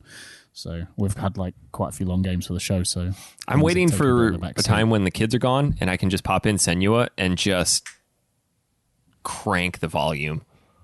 Yeah. It's that. It might not be good for them to be around anyway. So yeah, I love that game. God damn it. Anyway, I wonder if they take advantage of Atmos on the Xbox One. Maybe, because you'll be playing it on Game Pass, won't you? So, Ooh, that'll sound beautiful. Because I was playing some Luigi's Mansion last night, and that game has some phenomenal surround sound effects. We had it cranked, and when the thunder was going off, it startled Christy a couple times. Great. Does that have the widescreen like? No, unfortunately, it doesn't. That's a shame. So, because obviously this is touching on the game of the week slightly, but I switched to the widescreen on that, and I was pleasantly surprised. Yeah, that actually worked really well. But I think I've kind of been on the hunt for an affordable GameCube because I don't like playing GameCube games on the Wii. It annoys me how you have to use the Wii remote to switch it on. Oh my god, yes. And I didn't. It's just so annoying. pointless. I didn't know where that was, and then I had to get out the sensor bar. I had to set that up. Then I had to find batteries. So annoying. I'm so glad you said that. I used to have battery packs for the Wii remotes, but they're so old the batteries have corroded. And I've ruined a number of Wii remotes in there. Ugh. Yeah. Yep. So I need to get it, but GameCubes have gone up in price. Holy cow. They used to be so cheap as well. Yeah, they used to be like $25, $30. They're like $70 to $90 now, and they don't come with the original controllers. Ugh. So I found one the other day that was like $40, but it was beat to shit. Like, I don't know if I want to put that on my shelf. Well, because we're playing some GameCube games this year, I hunted out Hazel's old Wii so that I could play them on there, and I obviously needed a controller, and I bought a couple of cheap third-party GameCube controllers, and one of them didn't work properly, so I sent them back. And I found an official one on eBay from a store that basically reconditions controllers and stuff, and that cost me £25 just for a controller. Yeah, I still have my cheap. original Wavebird, which my only complaint about that is that it doesn't have Rumble. Oh, I've never been Surprises asked me about how Rumble. expensive they are, though, because Dude, those Wavebirds are GameCube not did quite cheap. well, didn't it? Compared to the PS2 and Xbox, I would say that it did. Yeah. It didn't. But Yeah, no, but relative- compared to like relative to those Wii two U, it sold systems. more than Wii U. Did I it? don't have a Wavebird, but I wouldn't Probably. mind getting one. So the Wavebird, the controllers themselves are actually really common and quite cheap. It's Yeah, they getting are. It's the receiver sensor, that you need. The receiver it's like the Yeah. Game Boy players at this point. One of the reasons I want to get a GameCube is to get the Game Boy player, but those discs are becoming harder and harder and harder to find. People are selling the Game Boy player discs alone for like Alone. $100. Here's the thing about the GameCube controller. I know that people really love it. It's okay. I don't really like the triggers that much. They're weird. They're spongy. Clunky. Yeah, they make a huge loud clicking sound unless there's something wrong with my controller. I like how they're really formed to your fingers, so you know you're on the trigger. That is and good. It's I do like comfortable. that. Dan, you mentioned this before. The controller is extremely comfortable. My only gripe with it, and I think this is Nintendo's shtick with the GameCube, was the exact points at which you could turn the joystick. Like, it's not a big round Oh, yeah. curve. You could still treat it as such, but you had very definite angles as to which you could hold the controller. Well, it's similar to how the N64 was, I wasn't haven't it? noticed that with the game we've been playing because it's quite tanky with the controls. So I haven't noticed that because that's the only GameCube controller game I've played with the controller so far. Basically, I've never in my life played a game on a GameCube. Never even touched a controller until this week. weird. That is I know. crazy. They just completely passed me by. It's the same for you as well, Mike, isn't it? You Yeah, haven't I've played only it used one before. for about 10 minutes Did before. none There of was your a friends have GameCube one in a... back in the day? No, they We didn't. had one friend in high school who had it, and looking back on it, I feel kind of bad because we all teased him ruthlessly. I mean, he was a really close. You teased a friend. What? We all went out and bought PS2, and he bought GameCube. And at the time, we just could not wrap our heads around why. But But why? yeah, exactly. It was the but why. So Yeah, it really wasn't popular. it wasn't. And the games are really, really expensive. I remember Because of- being jealous about Luigi's Mansion and Mario Sunshine, but then, everything else really worth playing came out on PS2 also. Well, And- Nintendo does love an expensive game, Tom, don't they? I mean, They that do. puts me off buying a lot of Switch games because they're Yeah. still ridiculously expensive. And as usual, if you're a JRPG fan, you lean more towards Sony, and Yep. that's where you end up, But no, the GameCube controller, I've only ever used one for about 10 minutes before, so I Yeah. didn't have much recollection of it. And I don't know, looking at the GameCube controller, obviously this is without having much experience with one. I always looked at it and gone, "What the fuck is that thing?" Like, let's face it, it is hideous, and it It looks is like hideous a toy. looking. It looks like it should be mega uncomfortable and not. really hard to use. And when I first picked it up, I was like, "What the hell do I do with this?" But after playing through the game this week, I kind of like it actually. Yeah. It's the It one fits well, controller. it fits well in my big meaty man, hairy hands. It's And- the one controller that when you put in my hand, I don't have muscle memory for where the buttons are. Yes. It's Same. like, Yeah. hey, press X, and I have to look at the controller. I'm to like, look, which yeah. one of these is X? Because they're And all that- a different shape. To me, that's as close as I can compare to non-gamers picking up a controller and having to give button prompts. Like, press square. Oh, fuck, where's square? Like, I just don't. It seems Yeah. like such a weird choice, though. Then now, don't get me wrong. Obviously, they got weird with the N64 as well. But let's face it, and someone can correct me if I'm wrong here, because it might not have been Nintendo who did it first. But the SNES, obviously, the 4-button layout on the right hand side. Obviously, that's pretty much what we use. That's pretty much standard these days, isn't it? So, as far as Yeah. I'm aware, pretty much Nintendo started that. And it's weird that they stepped away from that for both the N64 and the GameCube. For the, They I just mean, for the wanted to game, be different. Yeah, didn't but they? they're They always trying to liked innovate. innovate. Thank Yeah. God Yeah. the Sega Genesis controller didn't become standard. That 6-button, that is a nightmare. I don't think Yeah, I've that ever is. played a Genesis game with the 6-button controller. Me neither. I've only played the 3-button. When you're on C and you need to press X, you may as well be walking across the country. If you play Street Fighter on the Genesis with a 3-button controller, A, B, and C are like light punch, light kick, light kick, medium kick, heavy kick. If you press start, it switches the 3 buttons to light punch, medium punch, heavy punch. Yeah, I noticed that playing it on the Sega Genesis Classic. I got my kids into playing some Street Fighter, and I have one of the 6-button controllers, and I would always give Ellie the 6-button controller, and notice that I'm only kicking. Why am I only kicking here? Yeah, to press start to switch the moveset. What a why? Unbelievable. So what if you need to do combos that go from a punch to a kick? You gotta get creative. While pressing down and back at the same time. See, I remember the Mortal Kombat system with the 3-button controller, because I used to have Mortal Kombat 2 as a kid, and what they used to do, because Mortal Kombat obviously has your light punch, your heavier punch, and same with kicks. You got 4 different ones there. And what they used to do on the Mega Drive was B would be your lower kick and C would be your powerful kick. A on its own would be your normal punch, and then if you held a direction whilst pressing A, that would be your harder punch. Yeah. That's how they did it on there. That's a little bit more sensible. Stupid Capcom. I don't know. Before we really get into our game of the week, which was GameCube,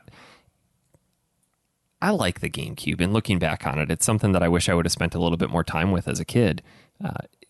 It's an iconic system. It's got a lot of games on it which are only available for that system as well. Yeah. It's kind of locked away. Yeah. Like Mario Sunshine. Jesus, bring it to the Switch. That game will sell like gangbusters. I really want to play Mario Sunshine. I really want to play it. Yeah, me too. I just want to find a goddamn copy that's got the instruction manual in it. Isn't there a really famous GameCube Star Wars game as well? Rogue Squadron. Rogue Squadrons. Those are great. Those are really good. And Twin Snakes, of course. Of course, Twin Snakes. Which was also done, spoiler, by the guy that did our game of the week. Yeah. So remade. Mike, you had one other... before we get into that, I want to give Mike an opportunity. He had something else he wanted to talk about, right? Oh, yeah. I won't dwell on it too much, but Dan can join me for this because he actually played it as well. But so since the last time I was on, we actually got some free Celeste DLC. Now, regular listeners of the show know how much I fell in love with Celeste, and potentially ended up on probably one of my best games of all time list. And they released some free DLC. Now it's called free DLC, but it's essentially it's almost like an epilogue, a final chapter. Just continues on from the rest of the story. You have to play the rest of the story to access it because it's right at the end. And the first thing I will say about it, and Dan will attest to this, it is hard. Oh, yes. Oh, my fucking God. It is some of the hardest stuff I have ever played. How you finished it, Dan, I do not know. I don't know either. Determination. I couldn't stop. I had to do it. I shared it on the Factory Seal community page. It took me to beat that DLC. It took me 4,000 deaths. Jeez. I think in the main game, I 1,000. died 1,200 times. Jesus Christ. It was so difficult, man. It's... it incorporates elements you've already learned from the original game, but it also incorporates this new move, which is popular in the Celeste speedrunning community, called wave dashing, which is basically you have to dash into the floor, jump, and then dash again, and it recharges your boost as you're jumping. And you have to combine that with everything you've learned in the original game, as well, with this extreme levels of precision to get through it. I mean, it must have taken me hours to beat the last screen. It was so difficult. My God. So the reason I wanted to bring I'm glad you brought up the wave dashing already, Dan, because this is part of the reason why I wanted to bring this up, because I'm really disappointed by this DLC on kind of a personal front. I realize it's for like the proper Celeste diehards, the ones who enjoyed the difficulty of Celeste, and part of Celeste's charm was some of the difficulty of it, but it never really felt unfair. Even when you did the core of the mountain, which is at the end, which is kind of a bit you have to unlock normally. The challenge was there, but it never felt unfair. And I think some of this new DLC feels very, very, very unfair, and it is. For those people looking for that challenge who really mastered Celeste, I'm sure that it's fantastic. It really is. But the difficulty of Celeste was, to me, always it always tied into the story. You know, Madeline's challenge of getting up the mountain, facing her own personal demons and her own personal mental health and her own anxiety and things like that. And that's why the difficulty of the game really connected with me. You know, I do like difficult games, but I don't like being beaten around the nutsack constantly. And that's what this is. That is what this is. And I've not beaten it. I don't think I will ever be able to beat it, not without absolutely just destroying my Switch by throwing it across the room. And I'm not a rage quitter normally. And it's kind of I'm kind of heartbroken with it in a way, which I know sounds a bit like melodramatic, but you know, Celeste's story really, really clicked with me. And without using the assist modes on there, I don't think I'm ever going to complete this. And it's a real shame that I'm never really going to see the end of the story without using the assist modes. And when the difficulty of the game always linked into the story for me, it is a little bit heartbreaking in a way. Like, it was become one of my favorite games of all time, and to have this kind of put on the end of it is kind of sad. Well, in terms of story, Mike, it's kind of the story isn't as good as the main game, because when I was away, I actually played through the main game again to kind of remind myself how the mechanics work, try to get a bit better for the Farewell DLC. And I just wanted to play it again because it's just such a So good Vacation game. for Dan is just him Complete again on a Saturday afternoon in a different country.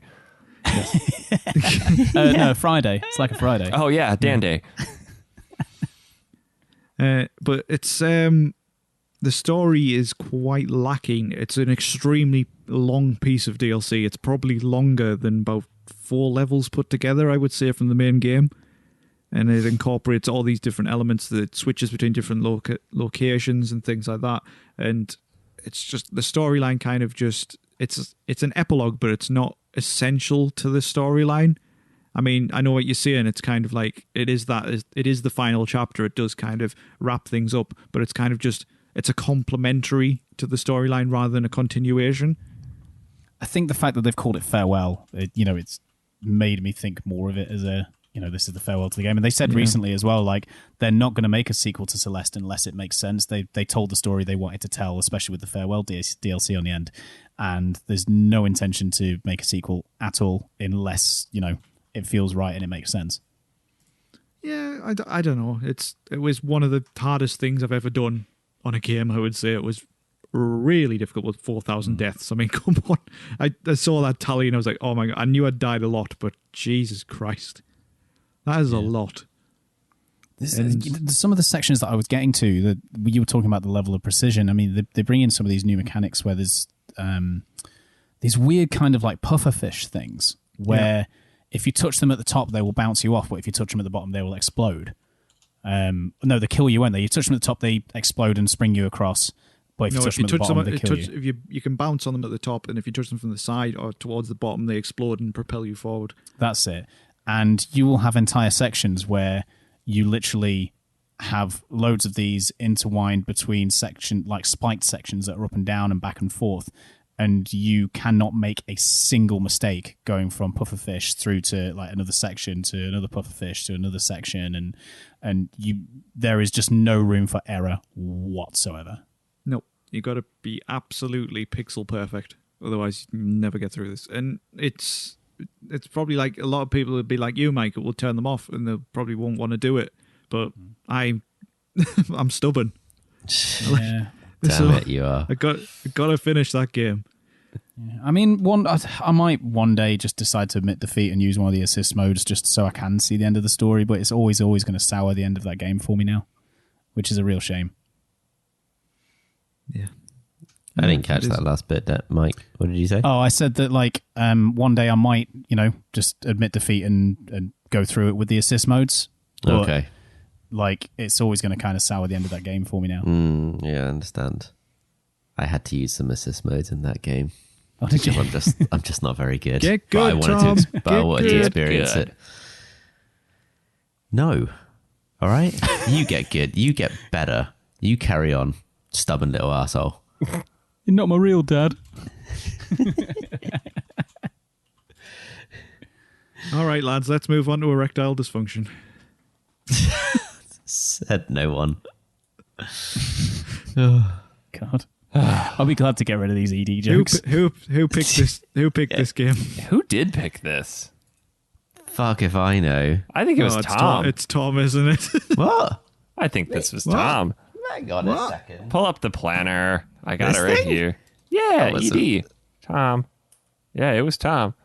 Oh, yeah, it was. I picked it.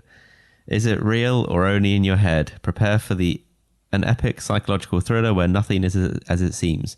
As you delve deeper into the dark designs of an ancient evil, you'll have to fight to save your character's sanity. Thanks for reading And the your box. It would help if we That's actually it, job told. done. Call it Would a help if day. we told everybody the name of the game as well. That would help. Erectile dysfunction. I've already told you. Sanity's Requiem. Sanity's rectum. Yeah. Yes, we played Eternal Darkness, Sanity's Requiem for the GameCube. Came out in 2002. Yeah, and I just gave you the back of the box, the blurb.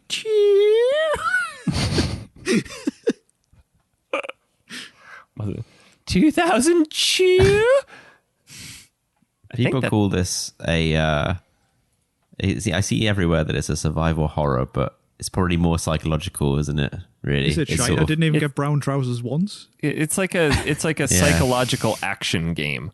Yeah, or like a thriller. Thriller. And even that's a stretch. Yeah. Like I was thrilled. not thrilled at any point. It's a game. It's a game. That's what it is. So going into this, I should have really read the box and done my usual thing of reading the instruction manual, because going into this, I thought we were going into like a Resident Evil style survival horror. I thought the same the very thing. beginning- Don't worry. And Eric the just very gave me beginnings shit for of the reading the game- box. I thought would you guys definitely think that. purely picked this because it was a horrible horror to mess with me. So Well, see, and that's the thing too. I'd always heard this this game was a cult classic horror game and one of the epitomes of survival horror, but I had no idea what it was. I never watched any gameplay of it. I never read anything about it. I just knew, hey, at some point you need to play with this. You need to play this because this game fucks with you as you play it. And that, like you said, Mike, that first foyer you walk into, I'm like, all right, hell, this even looks like the Spencer Mansion. Here we go. Oh, yeah.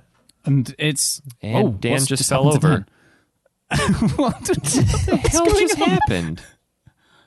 Has the Blair Witch got him? He dropped his entire computer. What the... What is going on? Brilliant.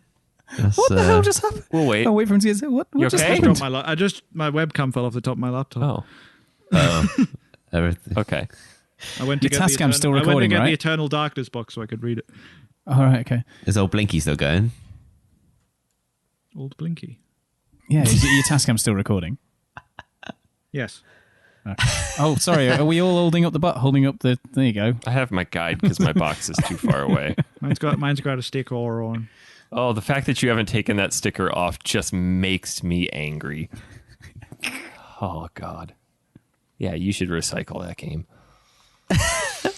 But yeah, that first foyer, yeah, it looks like the Spencer Mansion. Like the main protagonist, has got a kind of from Resident Evil 2 and then Resident Evil 3 and then Resident Evil Code Veronica. It was kind of that era of strong female protagonists in these kind of horror games. Yeah. And starting this in that foyer with Alex Roivas honestly felt like that's where it was going. Yeah, I was excited.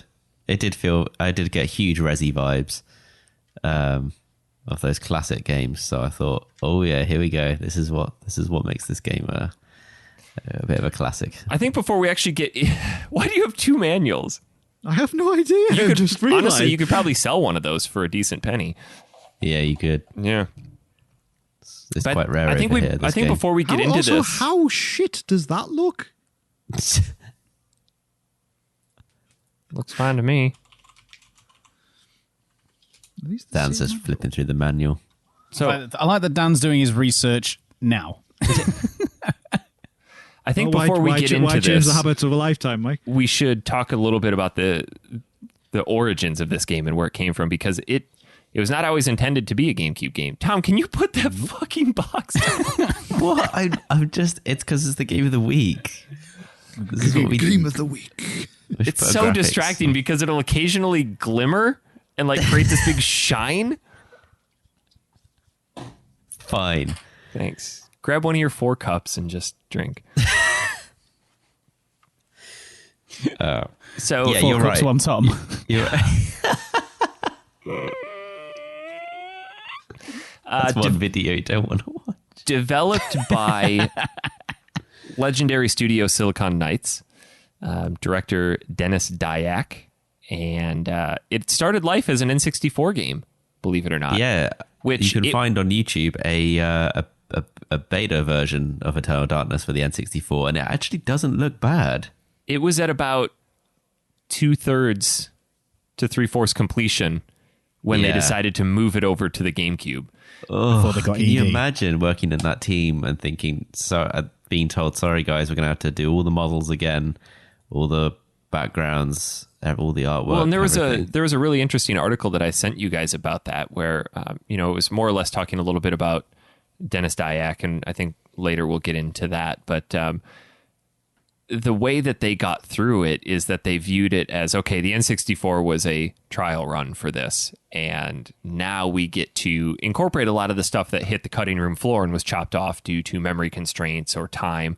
But the GameCube basically allowed them double the resolution, double the textures, so they did have to basically start from the ground up again.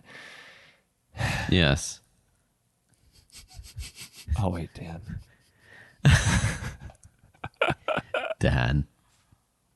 Dan. All right. So distracting.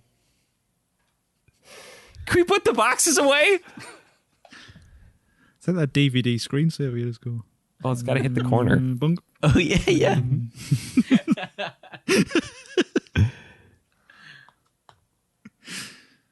Doom, doom. I knew us going video was a bad idea. Yes. It was. It Yes. was. But ultimately, the fact that they switched it to the GameCube did dramatically affect, or at least perceived effect of its commercial success. They were estimating 3 million plus copies to be shipped and sold on the N64, and I don't remember the Who exact. was it? Was it Activision or someone that turned up and played it, or played a demo or a first impression and thought, you guys are going to make a lot of money selling this on the GameCube? Yep. Like, Jesus Christ, you need to ship this, because they were going to ship it right around holiday of, what was it, They were like, 2000 or hey, 2000 or 99 or something like that. Yeah. They were saying the It's all N64 is coming to the end of its lifespan. And the GameCube is kind of struggling to nail down some good titles. This one looks great. You're going to sell gangbusters on this thing. Still sold less than 500,000 copies worldwide, though. Yeah. Yeah, Only but they were estimating, had 17,000 it shipped on the N64, they would have seen 3 million plus. Yeah. That's it. Yeah. As of December 31st, 2006, it had only sold 17,748 copies in Japan. Wow. Yeah, which is quite low. Especially for like this kind of quote-unquote horror in Japan.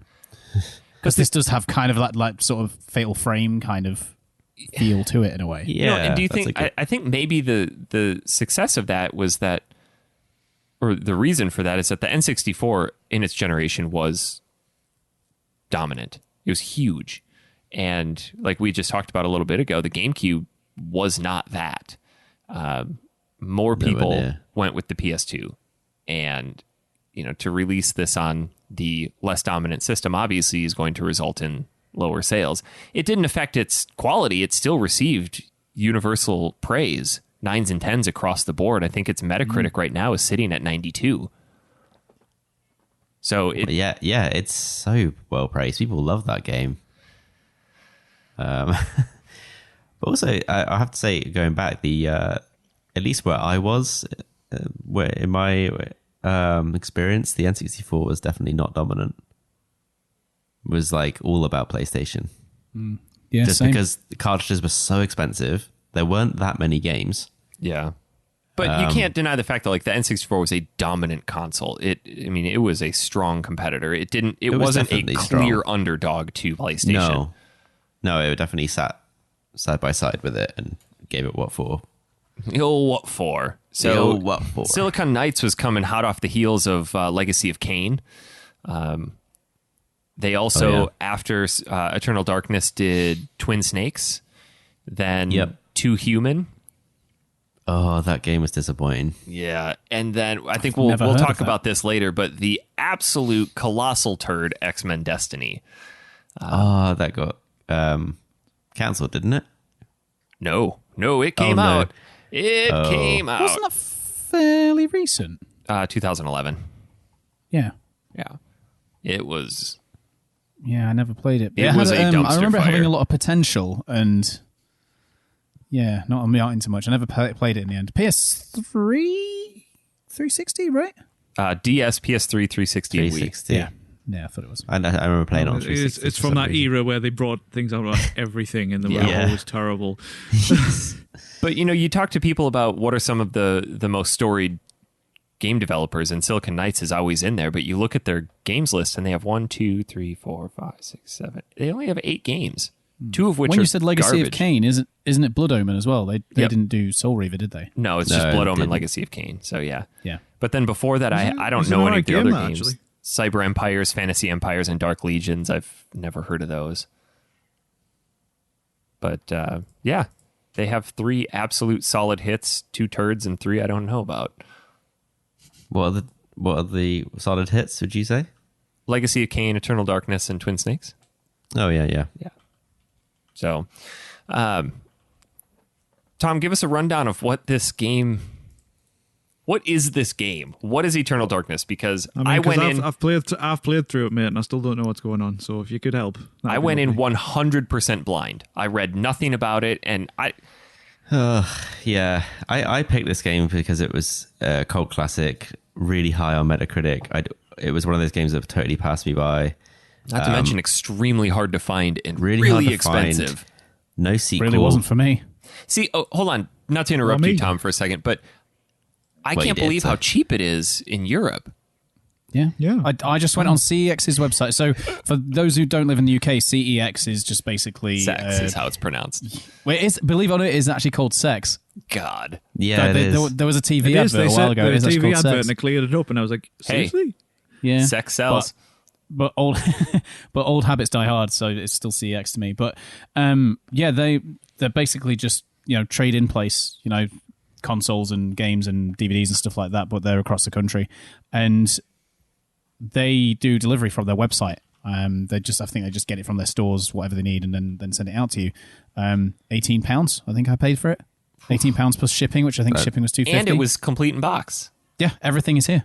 Yeah, that's amazing. It took me in great condition. I got 2 manuals. It took me a solid 6 months to find a copy of Eternal Darkness that had a manual and wasn't in shit shape. And then you can play it without the manual, right? Yeah, but I can't put it on my shelf without the manual. You have issues. No, but I remember you and Zach. I can't remember what show it was. It was just me, you, and Zach on, Eric, and you two were like, "Oh yeah, you're gonna struggle to find that cheap." And yeah, it was cheaper finding this than it was Mario Sunshine and Luigi's Mansion. Crazy. That's weird.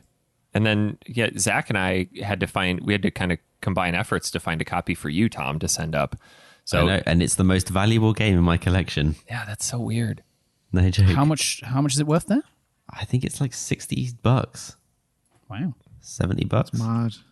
Yeah. Now that I've got a GameCube controller and I've hunted Hazel's old Wii out, like now I can play GameCube games. I keep getting in my local CEX. There is a copy of Twin Snakes, and I keep being tempted to buy it. It is good, but I think it's like £55, which isn't too expensive, but it is for an old game. Yeah, but it is basically the original MGS with the MGS2 engine, which is just really cool.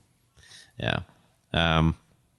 Yeah, so as I said, that's why. And when we started playing it, those first initial 20, 30 minutes, getting the Resi vibes, I was actually quite excited for playing through the rest of it, and that did take a bit of a turn.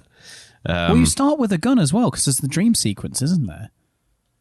Yeah, because this game is very melee based for most of it. Yes, you play you play Alex, this young woman, and she gets a phone call from the police saying you'd come to your grandfather's house. Something's happened, and you don't know what. And she could, at this point, she could have asked the question rather than just go, "I'll get the next flight out." Please give me more details. Just turns out he needs someone to go get cream.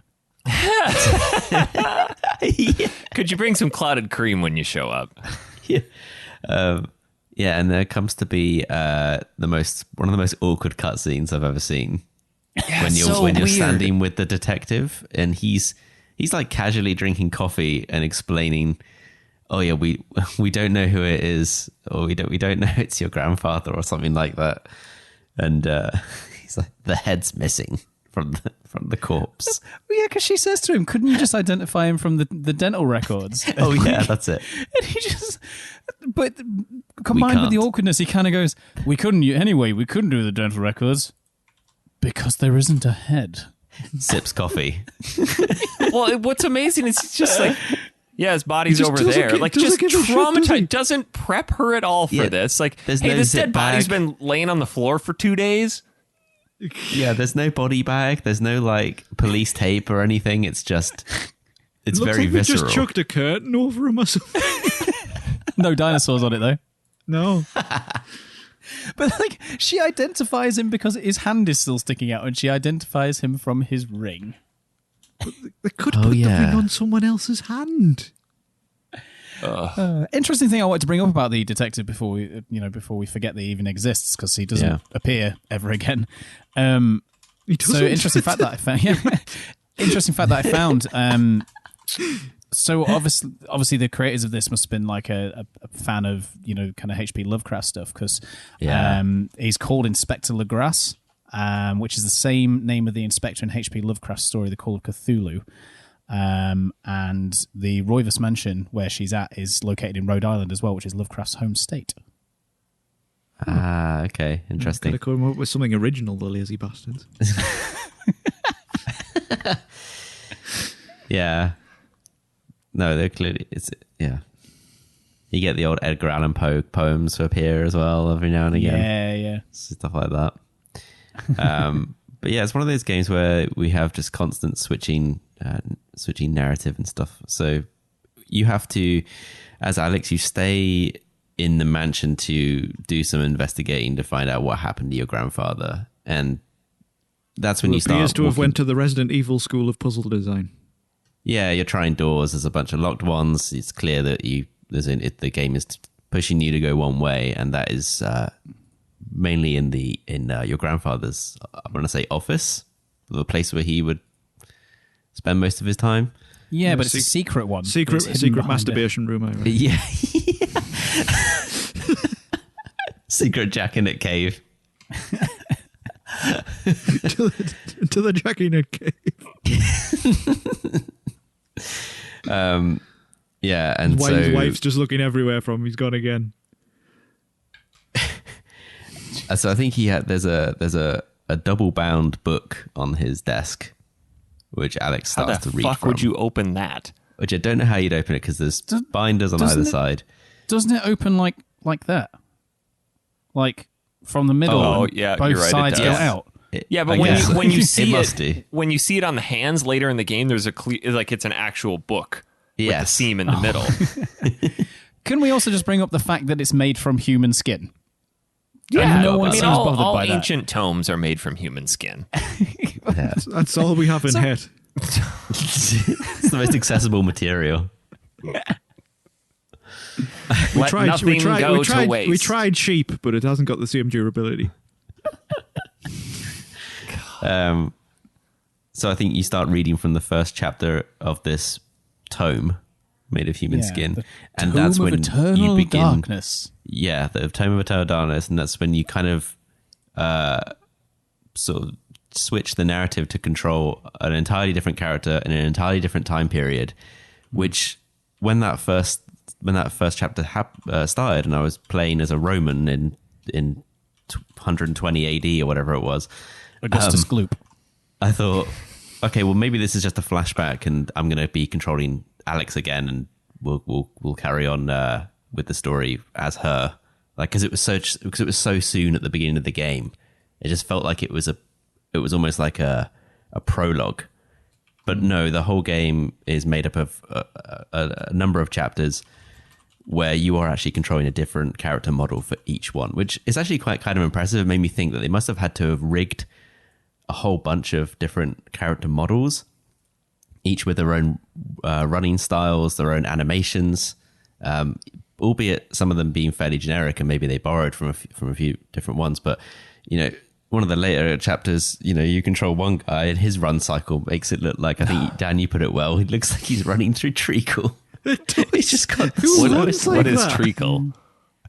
Well, really you know, you make a good syrup. point, Tom, about them, you know, actually changing the walk cycles on a few of them. They didn't have to go to that effort, I guess, because you think of, like, obviously, it's not tank controls. You do have kind of full 3D movement, but the characters almost kind of, their walk cycles are like they're in tank controls almost. Yeah. And it's weird. If you look at some of the older Resident Evil games, stuff like that, you know, no matter kind of the body shape or size, they kind of have the same running cycles. And some of the characters here they're a bit chunkier than the other ones, and they definitely. Oh Lord, he's coming. And I've read about games in the past that have they've had to cut development time, or they haven't been able to do something else because they've had to rig a whole new character model for player control, because it's very different to having just an NPC that moves around, because you don't know how a player is going to behave, and you have to. Because you just have to program them to go hearts of palm and delicious. They have so many different button combinations and different actions and animations that have to all work together. So to have to rig, you know, 10 to 12 characters uniquely must have taken a whole lot of time. It's an impressive undertaking, it is, but the thing for me that gets me with this is every character basically has three types of what am I trying to say? Like gauges, which so you've got health, you have magic, and you have a thing called sanity, which we'll get onto in a minute. But every character also has a hidden endurance gauge. Yes. Oh yes. It's such a stupid design decision to make people tired after running for about 10 seconds. The tiredness is fine. It's just that it's different for every character. Yeah, and it's just like I found it really irritating. I find stamina in games to be quite an irritating thing. I just don't know why it's a thing. Particularly if you've got a big environment to explore, why do you have to have stamina for something like Breath of the Wild? But why? If I wanted to be tired, I'd go run. No, I hear you, Dan. But I think maybe it factors into the fact that it's a horror game, and so it gives it makes it a little bit more tense. The fact that you could just slow right down because you spent all your time running away. I don't know. It's a stretch, but all the enemies are slow as hell too, so they got to give them a chance to catch up. But I guess the weird thing is, all of them. Yeah. But the weird thing is, you know, for a game that's putting it lightly, not steeped in realism, to have like a sort of a realistic, you know, invisible stamina meter with your running is a bit strange. But also the worst thing is that so when they get tired and you can't run fast anymore, they sound like they're out of breath. And on the female characters, it's fine. They sound like they're out of breath. But for some reason on the male characters, their sound effect for being out of breath, it sounds like they just stood there kind of like squishing a frog under their foot. Can you give us an example? It's just kind of like that. It doesn't sound like a person out of breath at all. Wreckfest. Yeah. This is what it sounds like to me. So the gameplay loop in this is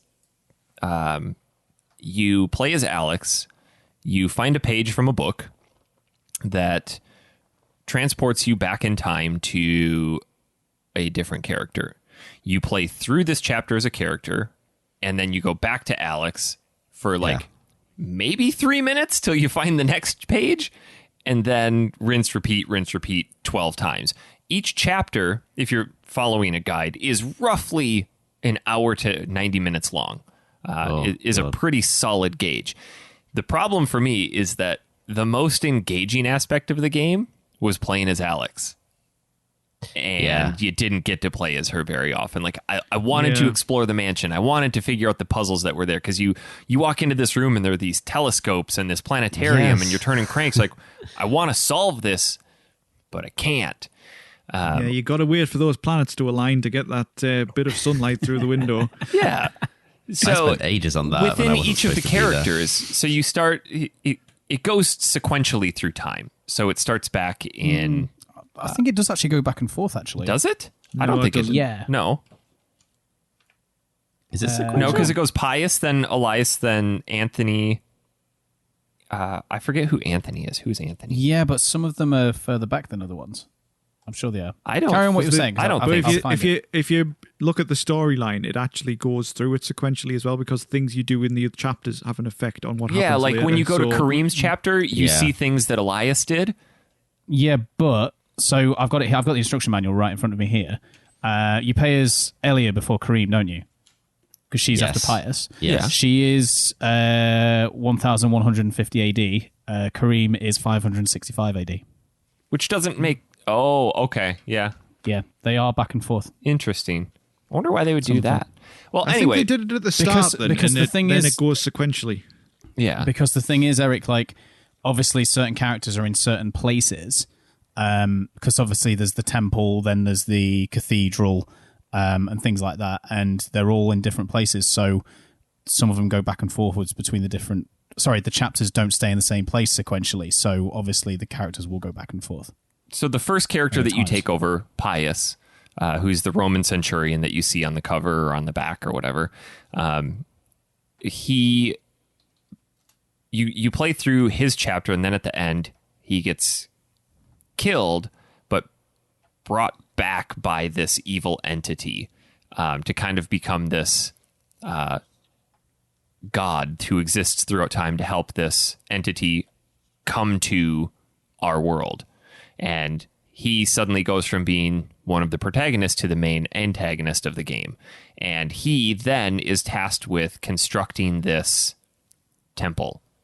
And in doing so, he needs to collect the 3 essences of Mantarok. No, one essence of Mantarok, one of Juturga, You're right. and one Yeah, of one of each of the Uliuth. runes. So you get to the end of his chapter, and he picks up a rune. There's a blue, a red, and a green. And this plays heavily into the rest of the game, depending on what you play. So if you're trying to follow a guide, you need to be very careful about what they're saying and make sure that you kind of tailor it to your own playthrough. So I picked green. I don't remember what the name of the runes are because they're all fucking weird. But I picked green. So essentially that then creates all of the enemies throughout the game as aligned to Pius, who is then their master, because Pius is now tasked with collecting these essences to bring Mantarok or bring this entity into the world. And he uses people throughout time to help him construct this temple. Well, to give a bit more context on the ruins and the entities as well, so depending which one you choose, obviously, like Eric said, is the one he's bringing back. But there are 3, if ignoring Mantarok, there are 3 of these entities. There's Zelatath, which is the green one, which is the goddess of mind and madness, which meaning that if you choose the green rune at the beginning as well, it means that you have more sanity effects going through. There is. I think it makes your sanity drop quicker. Yeah, I am going to butcher these pronunciations. Is it Uliuth? All right, Dan. Yeah, which is the blue one, which car is the god of manufacturers? which is the god of dimensional planes. That's blue. And I think if you which choose one's that What one, did you say? I think it's Uliath. Yeah. Uliath. Uliuth. Yeah. Sorry. Uliuth, I believe. And then All right, Chattanooga. And then Chattanooga, which is god of physical strength, and matter is red. So if you choose the blue one, your magic meter is worse, and if you choose the red one, all of the enemies are much harder. So it's almost like a hard mode. But there's a hidden purple one. And there's a hidden purple one, which you get later on, which is Mantarok. But interesting fact, there was originally going to be a yellow one as well, but didn't make it into the game. Which looked like it was going to be like the opposite of Mantarok. It's essentially a rock, paper, scissors game. So red beats green, green beats blue, blue beats red. So it comes down to, throughout the course of the game, if you see a horror who is green, you have to use red. If you see a horror who's blue, you have to, and so on, or the dispels, you have to just. And it took me a while to remember the order, and finally I just committed that. So it was easy clipping through, but. But I chose green, right? And I'd say 90% of the spells I cast were red, and they seem to just work fine. So yeah, because red beats green.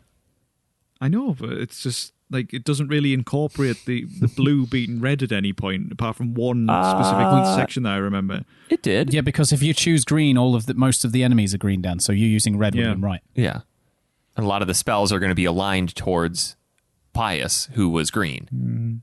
So you do have to pay attention to that. But anyway, that's the gameplay loop. You pick up as a new character, and then you play a little bit. They give you some exposition, some plot dump that sort of peels the wrapper back on the story a little bit. And then at some point in the very early part of that person's chapter, you walk through a room and you are transported to this temple where you see the Tome of Eternal Darkness sitting on this pedestal of hands with screaming faces coming out of the floor. You pick that up. Now suddenly they're able to cast magic and demons start showing up everywhere, and you have to finish their chapter and then rinse, literally repeat. Nobody questions this. No, not at all. Just like, how do I know all this magic? Why are there Well, because demons? you pick up runes, then you pick up the scripts to decipher the runes. Yeah, but you can pick up them as other characters, and then those new characters know them as well. Well, no, and I see that's kind of what I actually liked, though, because they do. I don't know if they really explain it, but Alex is technically reliving these people's experience, so that's what helps bridge everything together. Alex can not cast magic until one of the player characters that she relives experiences that. So then you can utilize some of that magic or that ability to go explore more parts of the mansion. And then as you, and again, this is my theory on it, as you move forward to the next character, Alex is reliving through that character, can then pass on. But yeah, because she also gains their skills as she goes forward as well. Because, for example, she gains the ability to survey a room after Roberto has to wander through a survey in a temple after running through his treacle. Which is molasses, I looked up. Okay. Yeah. Oh, that's what molasses is. I did wonder. Yeah. Yeah. The gameplay loop is it's tiring. This is a tiring game to play because it is a bit of a slog. I think basically new pacing, character goes through, solve some puzzles, kill the same enemies, character dies. That's it. Yeah. Yeah. And it's not fast. Like the pacing of the game is really slow. You can definitely tell the game design is of the time. A lot of backtracking. Oh God, yeah. Who's the one where you're in the cathedral? Peter? And you are literally at the furthest end of where you're going to go on this map, and you have to hike all the way back to the bell tower at the very beginning to just talk to a dude and then continue your quest back where you were. To see Captain Picard, the bell ringer. It just literally gives you a knife, which he could have given you before, which you need in the area you were just in. Well, and he just fucks off and disappears. Like, you could have just shown up where I was. The thing is, just, like, it felt like it was artificially lengthened at times just to make it a bit longer. I don't know. Of the chapters I played, I found Lindsay's to be the longest. Spoilers, Tom didn't finish it. No, I didn't. I got to Roberto. Well, he's got such a good rating of finishing games as well. Yeah, it's pretty Just high. Oh boy, you Box still of had the a second. solid 5 hours left, son. Probably more than that. It took me hours just to do Lindsay's. Yeah.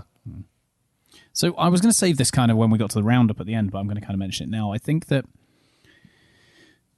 this game, obviously, Dan was kind of miming, but why when Eric was saying that this got great reviews back in the day. And, you know, I can see why this got good reviews back in the day. Like, by today's standards, it's the clunkiness that makes this game a slog. In terms of the interest and intrigue in this game, I did actually quite like it. 2002 me, I mean, I wasn't playing many video games around 2002, I don't think. No, I would have been. But I was, you know, I was plunged deep into, like, the Resident Evil series. I absolutely adored it. And that style I would have absolutely loved this back in the day. I would have loved, figuring out the puzzles and going back and forth and the combat itself was really cool too. It had a unique limb targeting system. You could target their arms or their head or their torso. You could enchant your item. Chop off head, chop off arms, dead. Yeah. Or you chop off the head, then you hit the body and it falls in half. But then you can regain your sanity by doing a finishing move. Larger enemies restored more sanity. So I'll argue, and I think we kind of talked a little bit about this, at least Mike and I agree that going through this game with 0 sanity makes it far more interesting. Oh, for sure. Because I kept it high as high as I could. I tried to originally. So originally, I was going for keep the sanity high because I thought it was a pure horror, and I was like, it's going to terrify me. But then it was fine, so I let it drop a bit. But I found as you progress through the game, you tend to lose a lot of sanity anyway. So I just kind of left it to it, and then if it regained, it regained. If it didn't, it didn't. So well, what was neat is that as Alex, you could not restore your sanity. So her sanity just started to drop gradually through each chapter. Yes, so for her, more stuff. No, you could. You definitely could. You could. Could you? Once you get the recover skill, you can use recover sanity. Oh, yeah. I guess I never used that. So I just let it go progressively. So for me, Alex was a slow descent into insanity. So each chapter, she'd pop back into the Roivas mansion and have just a little bit less sanity. And by the end, it was completely empty. And that's when all this shit started happening. But the sanity, I think, is one of the big draws of the game, though. It has kind of set the pace for a lot of horror games after that. They actually even filed a patent for the sanity meter in 2005. So as your sanity goes down, crazier shit starts happening. You'll hear people knocking on the walls. You'll hear crying behind you if you're playing with surround sound. Well, it starts so simple. Like the first things you see is like the camera angles change. Yeah, it kind of like tilts a little bit. Oh yeah, and sometimes the screen will shake a little bit. Or like you'll be walking down the hall. Sometimes your controller rumbles as well. I wouldn't know. Mine didn't have rumble. Or you'll be walking by a statue and the head will follow you, or you'll see blood dripping out of the walls. But as each character has unique sanity effects, and depending on where you are and how low your sanity is, you'll walk into a room and some crazy shit will start happening. Like you'll be a zombie, or you'll start to get gradually bigger and bigger and bigger and bigger, and you can't interact with anything. Or you'll get really small. Or I had one where just turns the gun on yourself and kills yourself, or your head will fall off. Like just crazy shit starts happening. My favorite one was when all your limbs explode. It was hilarious. I didn't get that one. I had one it was brilliant. Your head explodes, your arms explode, and your legs explode as well. Was that when you just spontaneously combust? No, but it was gradual. Like each limb went one after the other. Huh. I had a few times where I walk in and my body just fell in half. So the one where you spontaneously combust, Tom, that was kind of the first major one that happened to me. But it's funny because obviously most of them usually happen when you go kind of into rooms and things like that. But this one happened. I just got a new spell. It was early on. I think it was in Kareem's chapter. Yeah, but I just got a new spell. And I didn't know what it did yet. So I was like, oh, I'll try this out. Did it, and it just made my character explode. I was like, oh, well, that's useful. And then I was like, suddenly I was back at the beginning of the room. I was like, oh, okay. It happened to me too on Kareem's. It was the talisman spell, I think. Yeah, I think it was that too. On Kareem's, I got blue screen of death. Did anybody get that? Yeah. And that's what's neat about it is they have a lot of fourth wall breaking ones where it'll say, oh, hey, sorry, your save file is corrupted. Please format your memory card. And that was actually a point of contention with Nintendo, is that they were afraid that it was going to start causing damage to people's consoles because people would be like, oh shit, and pull their memory card out and like physically cause damage. But Silicon Knights convinced them, hey, let us move forward with this. Like we want this is part of the game. Or controller disconnected, or you'll see the volume on your TV start going down. That one sounds cool. I haven't seen that one. Yeah, Which one? The controller. Which one, Dan? The volume going down on your TV. I've just read that one. Yeah, it's just like the green lines and it says volume, and it'll start going down, and all the volume dies. Or Did it'll anybody, just get, did anybody get this one? After completing Kareem's chapter, a fake screen message will appear congratulating the player for finishing the demo of the game. I got that. Then a false sneak preview of a sequel to the game called Eternal Darkness Sanity's Redemption. The original planned sequel will appear. Yep, I got that. It was one of my favorite ones.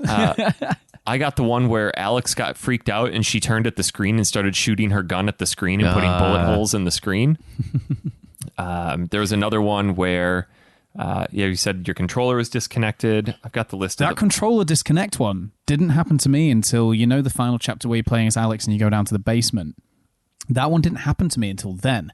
And when it does the controller disconnect, it puts you into a room full of zombies that are just killing you and you can't do anything. And that one actually got me. Because the GameCube, the Wii, sorry, is quite far away from me in my living room. So I bought a controller extender to extend the cable.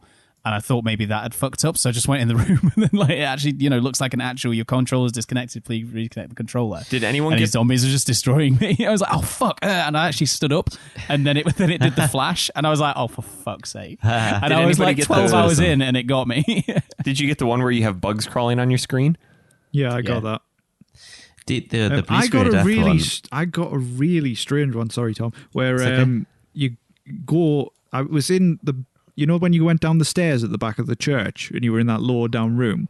So I ran to the end of the corridor and the door was really small, and you couldn't go through it. That was really strange. That one. Well, and like you said, Mike, too. I don't think we mentioned this. That when this happens, it'll go on for a good 15, 20 seconds, and then the screen will flash, and then you'll be back prior to entering that room. Yes. I remember I was really low on ammo as the George Washington looking dude, and I walked into a hallway, I'm like, shit, yes, ammo, and I start picking all of it up, and it flashes. Shit. That happened to me in Lindsay's. Like, I was really low on, I was quite low on shotgun ammo, and like, it was just littered along the corridor. I was like, oh, nice one. And Hazel was actually watching with me at that point. Oh, nice one. And we were both going, this isn't real, is it? And I got near enough all the way through the corridor picking up all this ammo before it decided to flash. I was like, oh, you motherfucker. Damn it. The blue screen of death one would be really handy if you're playing this on an emulator. Yeah. Reset. I got the one where the game reboots and it just goes back to that opening quote from Edgar Allan Poe. Yep, I got that. I found it strange that when you died, the whole game rebooted. Yeah. Back to the Nintendo logo. I got burned on that a couple times. Mm-hmm. Oh, did you? Yep, I was pretty far into a chapter, and because we talked about this in our WhatsApp chat, where like this game's really not that hard. I think I was 5 chapters in before I died the first time, and I just was saving occasionally when I thought about it, and I was pretty close to the end of the chapter and died. I had to do all of it again. I'm like, I lost. Yeah, you have to save 45 minutes on this one.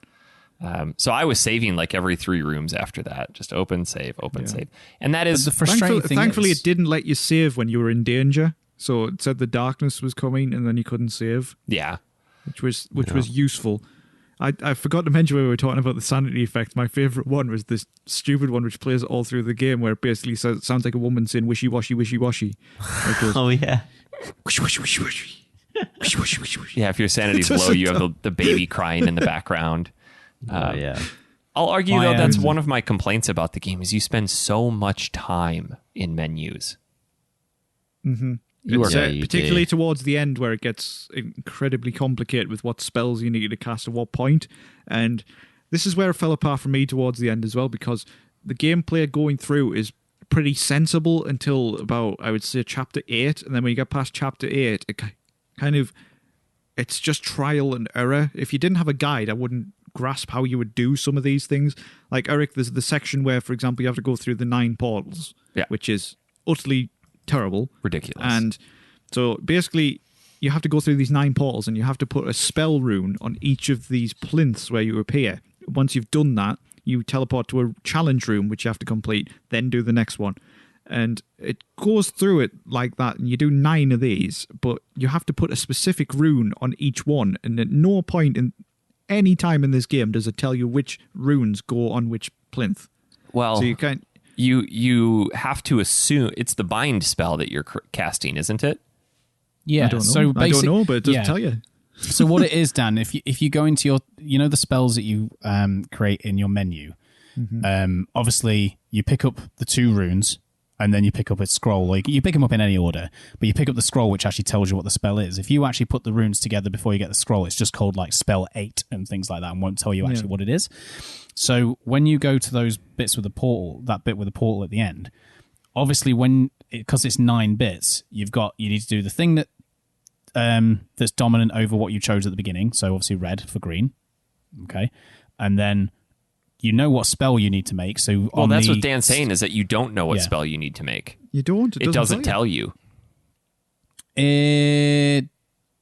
Which spells is it? I don't think you even have the bind spell when you first go there. I think you get it on bind the chapter after. Bind is the second one that you do when you have to do it again with Alex. Right. The first time you do it with, I want to say Edward. Is it Peter or Edward? It's Edward. Yeah, whatever spell it is there, it makes sense as to what you're doing. What spell is it, Eric? I'm looking right now. It does make sense to what you're doing. Now, I'm agreeing with you, Dan, by the way, because this would be really fucking hard to figure out. I'm not disagreeing with you, but it does actually kind of make sense when you think about it. It's just how the fuck you would figure it out, I don't know. Yeah. I don't think that well, Mike, so I didn't get that far. I had to use a guide.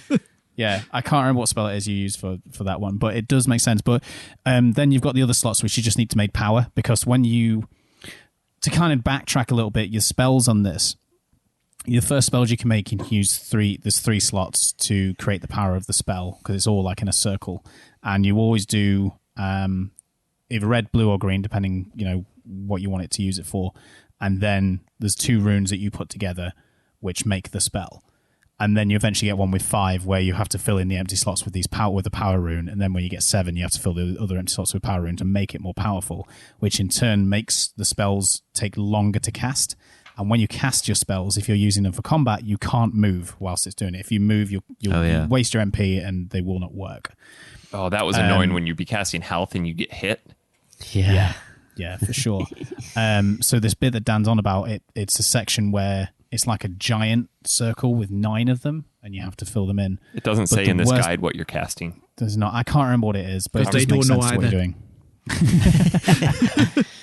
But it does make sense to what you're casting. I found the casting of the spells was a bit annoying because it would say the runes every time that you did it. Oh, yeah. Like the woman going, Paragon, Red Gamor. It was the same every time. Paragon. Okay, hold on. I'm going to look it up. I just read the 3, so it's... Yeah, keep going. Oh, sorry. Paragon. But yeah, this starts... Some of the later fights, this starts being, part of the timing and everything of the fights that you need to do. So there will be areas where you need to use spells, and it's, you have to decide, am I going to use the 3, the 5, or the 7? Obviously, the 7 is going to be more powerful, but are you going to have time to cast that? Nope. Especially on... Do you want to talk about the Black Guardian now, Dan? The Black Guardian. So there's not very many boss fights in this, but there is one specific that me and Dan just did not get on with. So, which chapter is it on? I can't remember. It's on the one where you're in the cathedral. Peter? Is it Peter? Yeah, the World War One. The journalist guy. Yeah. Peter. Yeah. And you get to this room. You've seen this entity basically guarding this artifact before, but you go in this room and then it's above you, and you've only just got this thing called magic attack, a spell, and you're in the room, and then this thing's firing projectiles at you out the floor and things. You have to run around, and then it starts summoning zombies as well to fight you, and it has an extremely narrow window randomly where it starts to flash, and you have to use a magic attack on it, but it doesn't seem to do this very often. Well, you have to time it. Yeah, but my point is, the timing, there wasn't any timing. It didn't arrive for me for a long time. I ran around for about 2 minutes and it didn't flash. So it was like, when am I meant to do this? And then eventually I figured out if you move further back, for some reason it starts flashing more. If you're closer to it, it doesn't do it as much. And then I think my guide I was using was saying use the 7-point spell because it's the strongest, and I was like, I used that a few times, but there just wasn't time to do it most of the time, so I had to drop it down to a 5 and then do it more times to kill it, and it was just a slog, and it was just stupid. See, I didn't struggle with that battle. You couldn't hurt it any other way. I didn't struggle with that battle at all. Yeah, but you're an idiot. Well, I would argue the inverse of that. Because it just I nearly quit yesterday on that because Eric said, with this being, a bit of a cult classic and everything, let's all try to finish it, Tom. Yeah, Tom. So yesterday, Go fuck yourselves. Yeah, Tom. Yesterday I played this. You can at least finish the games that you picked. Like, Yeah, I stayed up till 1:30 in the morning trying to. Well, maybe had you not Bastards. gone out for some clotted cream this morning, you could have put another. He 5 put a full hours 2 in. hours work into it. Come on, I went boys. to the hockey yesterday. What's more important? Carry on. In Canada, hockey. That's Yeah. right, I forgot. Yeah. But yeah, take Moose Cop to 3? I played this for about 4.5 hours last night, and I got to the Black Guardian and couldn't get past it. I know 4.5 hours isn't that long. That is a time, but long like I said time for earlier, one session for of this game. For this game, definitely. And I said to Eric last night, I was like, Eric, I'm sorry, I can't beat this. Like, this is where my journey ends. And Is there a lake nearby? Eric then sent me like pictures from the guide, which sort of gets you to nail the timing. And I managed to do it on the next go, but I did nearly just quit then. I really did. And I know I don't always finish games, and some of them I don't put some effort in just cause. But like I do for some of the really interesting games, really, really try and push hard to finish these. And last night I was just like, I can't do any more of this. But I got up early this morning and finished it. But that Black Guardian, one of the worst boss fights I've ever encountered. yeah, it was absolutely atrocious. There were only 2 boss fights in the whole game, weren't there? Yeah. I would argue The that interesting the thing with Guardians were mini bosses, and fuck those things. What about the which big are they? spider? They were you just fight? called the Guardians. So you'd come into a room, and they would immediately cast a magic barrier. So if you didn't hit them before they finished their spell, you'd have to go up to them. You'd have to cast the magic dispel to get that down, and then you'd have to hit them, and then they would turn into that glowy orb, and you'd have to follow them around the room. Oh, yeah. And I would argue that the gatekeepers are more annoying than those. The gatekeepers The were guys the with weird the ones with wings. Yes, they were so irritating. yeah, but all you had to do is go behind them and hit their little antenna, Oh, and then That's their where I wings went would wrong. open up, and then you just shoot them in the chest. I went through this I game almost. I didn't use guns, to be honest. I used didn't use a swords all the guide. time. Have some of that. All right, I didn't use a guide for this. No, you didn't match finish to it. And show. that's where you went wrong. I know, but I can't just follow a. It's too. I feel like I'm not really playing it if I just agree. follow a guide line by line. And I did that. I got through the first 2 chapters without a guide, and then I realized, oh shit, I might not finish this. Yeah. Yeah, I got about halfway, I would say, and then I was kind of like, I don't know what I'm doing anymore. It's getting really complicated. So Yeah, I followed the that's fair guide. Me enough. and Mike, I believe, were following the same game FAQs guide all the way through, weren't we? Yeah, I think so. And I'm sort of glad that I and- stumbled upon that guide in the store about a week and a Yeah, half ago. that was good because this game FAQs guide was all right, and then towards the end, it's kind of like he got bored and stopped filling bits in. So yeah, you're just missing out complete sections, and then he started using like all the way through. He was like, "Oh yeah, when you go down, this will be on his left, this will be on his right," and then randomly in like the last 2 chapters, he started using northeast, south, southwest, where these ladders were, but they didn't even relate to where they were on the screen. And then add to the fact that obviously, if your sanity's low, the camera angles change. But So if you this look at just the doesn't fucking if you look at helpful. the map in the menu, that's because my guide did the same thing. If you look at the map in the menu, everything is northeast, southwest, that's and you can just kind of more tell where going- you are. More going in and out of the menu though. I agree. Yeah. Yeah. And don't get me wrong, you can I found assign a guide the, later on when whoever wrote it was using like down screen, up screen, left screen, which was incredibly useful. And they would go through every single point. So if you needed to cast a spell, they would describe how to cast that spell exactly using all the runes and everything. And it was an incredibly detailed guide, and that got me through the final few chapters. I think I would have gotten really frustrated towards the end of this game because there were some specific things that you needed to find, and not all the spells were utilized equally. Like the reveal invisible spell. So in who is the last guy where you're in the Middle East? Not the last guy, but it was. Oh, what was the deal with the weird pillar with the people in for no reason? What's that about? It's to help support the ruins of the city. I don't know. Bullshit. But anyway, you walk by this area that has like a little cutout in the wall, and if you're playing with a controller with rumble, your controller will start to rumble, and they do. somehow that's supposed to tell you, oh, cast the reveal invisible. But I only knew that because I had the guide. What I assume is that the next room down, you have to cast reveal invisible to get across that bridge to go grab the key.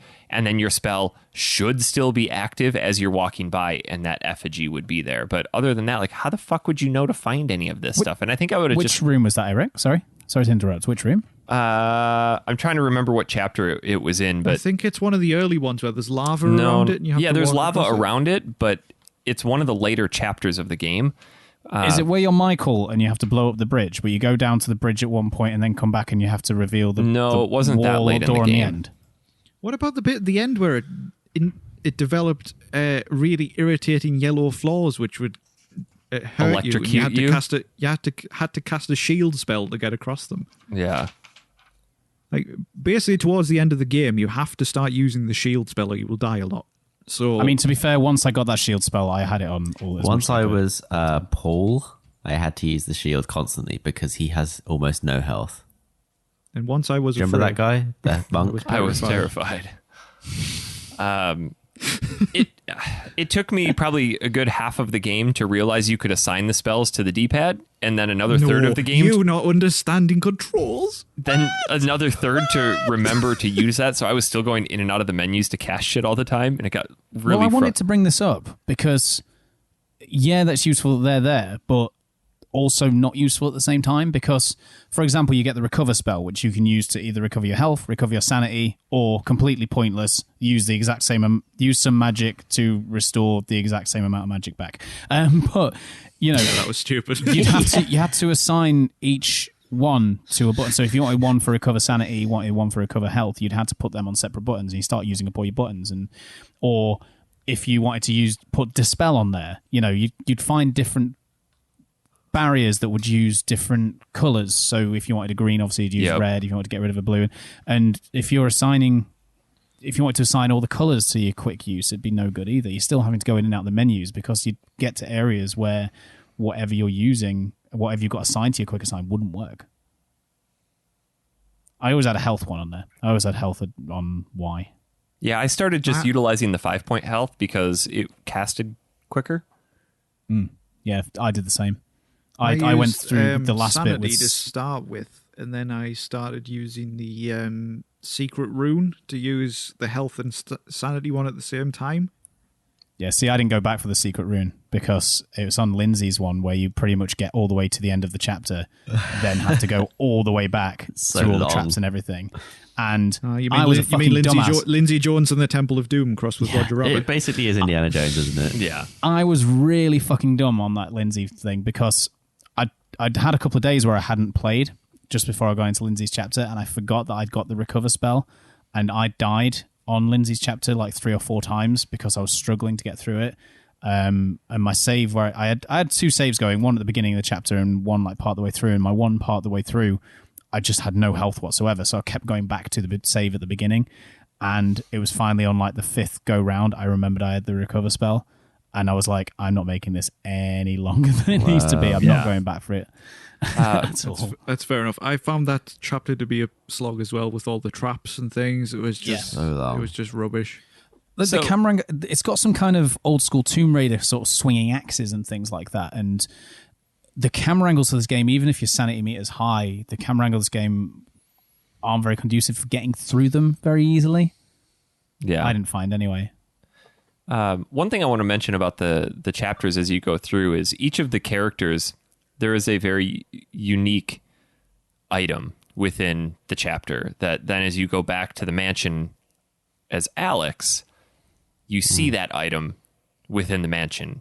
And that sort of starts to tell you, like, okay, my family lineage is connected to all of these people somehow, and these people are trying to tell me through their stories how to progress and do whatever the hell I need to do. So I always enjoyed that. I pop back in and like you're in the study, and then you see the tower that has the bodies in it, or weapons, or what? Which makes no sense. It does. It's a place to kill people. Also, Speaking of that, why is there a city underneath the mansion? as Why? you get, and I wanted to mention this, the very last chapter actually had to be changed very close to the end of the game because September 11th happened. They initially had a soldier in the Middle East. So they changed it at the last minute to be a Canadian firefighter putting out oil fires. And he and his team...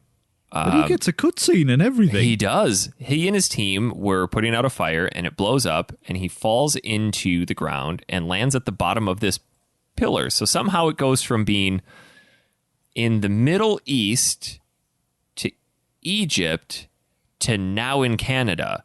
So this No, it's during the Gulf War. He's from Canada. He's working in the desert. Oh, yeah, you never ever go to Canada. I thought he was in Canada.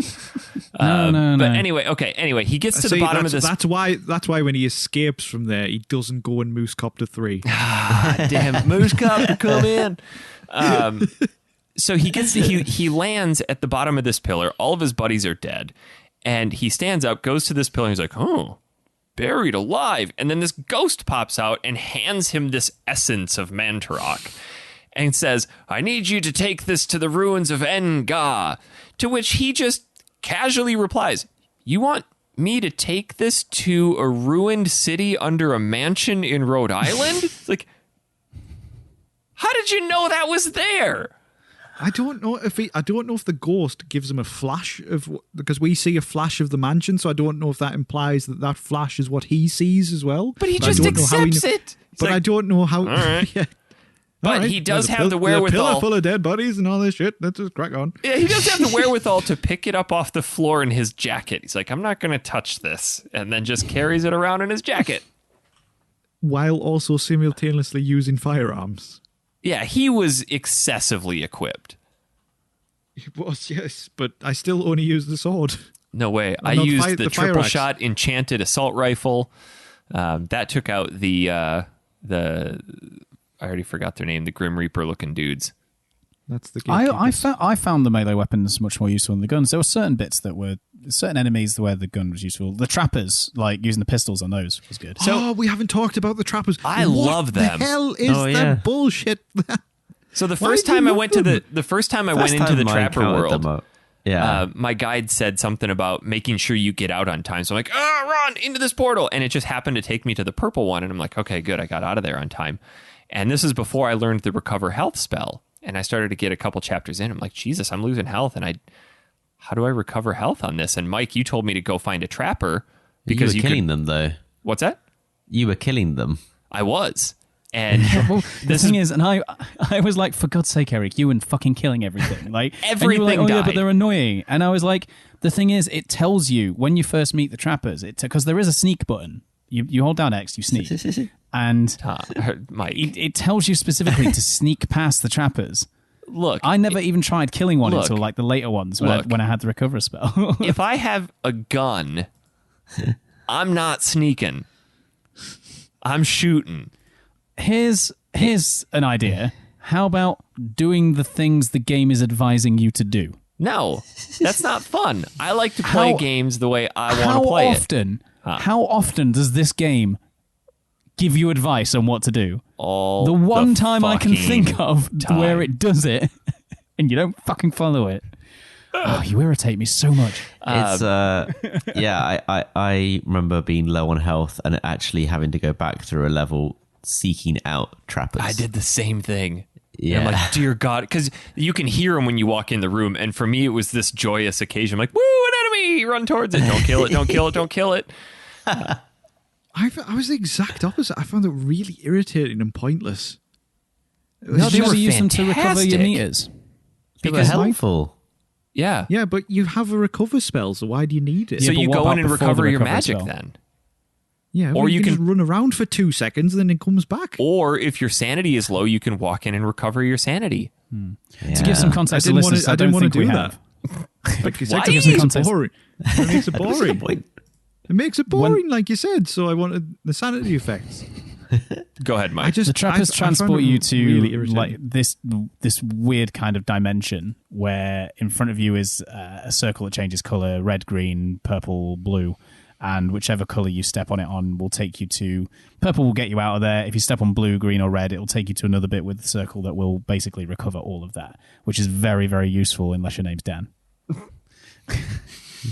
They're like little scorpion guys. Yeah, I like them. So I think there's only 6 or 7 different enemy types. You have your zombies, you have your ghouls, trappers, fuck the bone thieves. Oh, bone thieves. Oh. Swords for those every time. And enchanted swords all but the time. Sometimes you just miss with the sword for no reason and then they kill you. Get good? Yeah, they jump on your head and you got to shake them off, and if you're not fast enough, boom, game over. So then there's the bone thieves, there's the gatekeepers, and the guardians and the horrors. And the zombs. We already got the zombies. Oh, did we? So the horrors, I found the horrors to be really easy. Just enchant opposite, run up, and if you can target them, they have 3 heads or 3 faces, and you just chop off each of their faces and they're dead. Yeah. There was a trickier one later on, like where they got turned red for me, and because they sapped your health with the lightning attack as well. So they killed me a few times. If you go into a room where there are 2 horrors, you can do a cast you can do bind, but if they're the same alignment, they won't attack each other. But if you cast invisible on the opposite of that other one, or you make them opposite alignments, they'll fight each other. So no camaraderie between horrors, clearly. Yeah. Did anybody get the enchanted gladius at the end? Yes. Yeah, I did too. Apparently that's a random, not random, but you have to do a specific list of things. Yeah, so as you're going through, certain characters will find these effigies. You get it, Tom? Oh, no, you didn't finish. Collect. Sorry. You have to collect all the effigies as you're going through. You have to find them, and then basically, as Michael at the end, he finds a room where the effigies go, and he gets the enchanted gladius, which is Pius's original gladius from the first chapter. Permanently enchanted. Yes, and that basically when you go into Alex, when you're in Alex's the final chapter where you play as Alex in the mansion, it randomly gets delivered. But the neat thing about it too is it's kind of like Link's sword. It'll shoot from a distance. Oh, I didn't know that. Yeah, it works against Pius. She chucks it at him. Oh, I didn't know that. I kept going up to him. You literally only get to use it for the last boss battle. So I used it on last boss, but I didn't realize it did that. Yeah, because you get it for Alex's last chapter, but that's when you have to do the bullshit with the 9 towers again, and none of the enemies you fight really you don't need it for. So you have trappers, you have a couple of horrors, but you have to use bind on them, and it just you don't need it. So bit of a waste of time. I mentioned before we started about possibly going through this sequentially, and I don't think we really need to now because of the things we've gone through. But I don't think we need to go through the entire story because that's long and convoluted. But to kind of give a sort of breakdown of what sort of happens with it, it turns out that this city that is underneath the mansion, the Roivises, over many, many generations have basically been appointed the kind of protectors of this, and they were to stop these 3 entities, the sort of the 3 from the red, the blue, and the green from being able to take over humanity and bring on eternal darkness. So the reason why you go through all of these flashbacks of all these characters and things like that is you end up seeing how from Pius becoming sort of the henchman for whichever one you choose at the beginning, and then going through seeing where all of these artifacts manage to end up at the mansion, and you end up playing as some of her relatives and stuff like that going through, and essentially what happens at the end is you end up as Alex having to summon the god that is dominant to the god that you chose at the beginning. But it doesn't matter in the end. Yeah, which doesn't matter in the end, because what happens is whichever god she summons ends up being like dominant in the end as well. Well, because she forgets that none of the gods have any sort of empathy for humans anyway, so it's just whichever one is going to come. She was essentially a bad guy along the way too. She was just the same as Pius, just ended up bringing in a different entity to destroy humanity. Yeah. So, but the twist depending here on is what if you pick at the start, does that change which ones fight each other?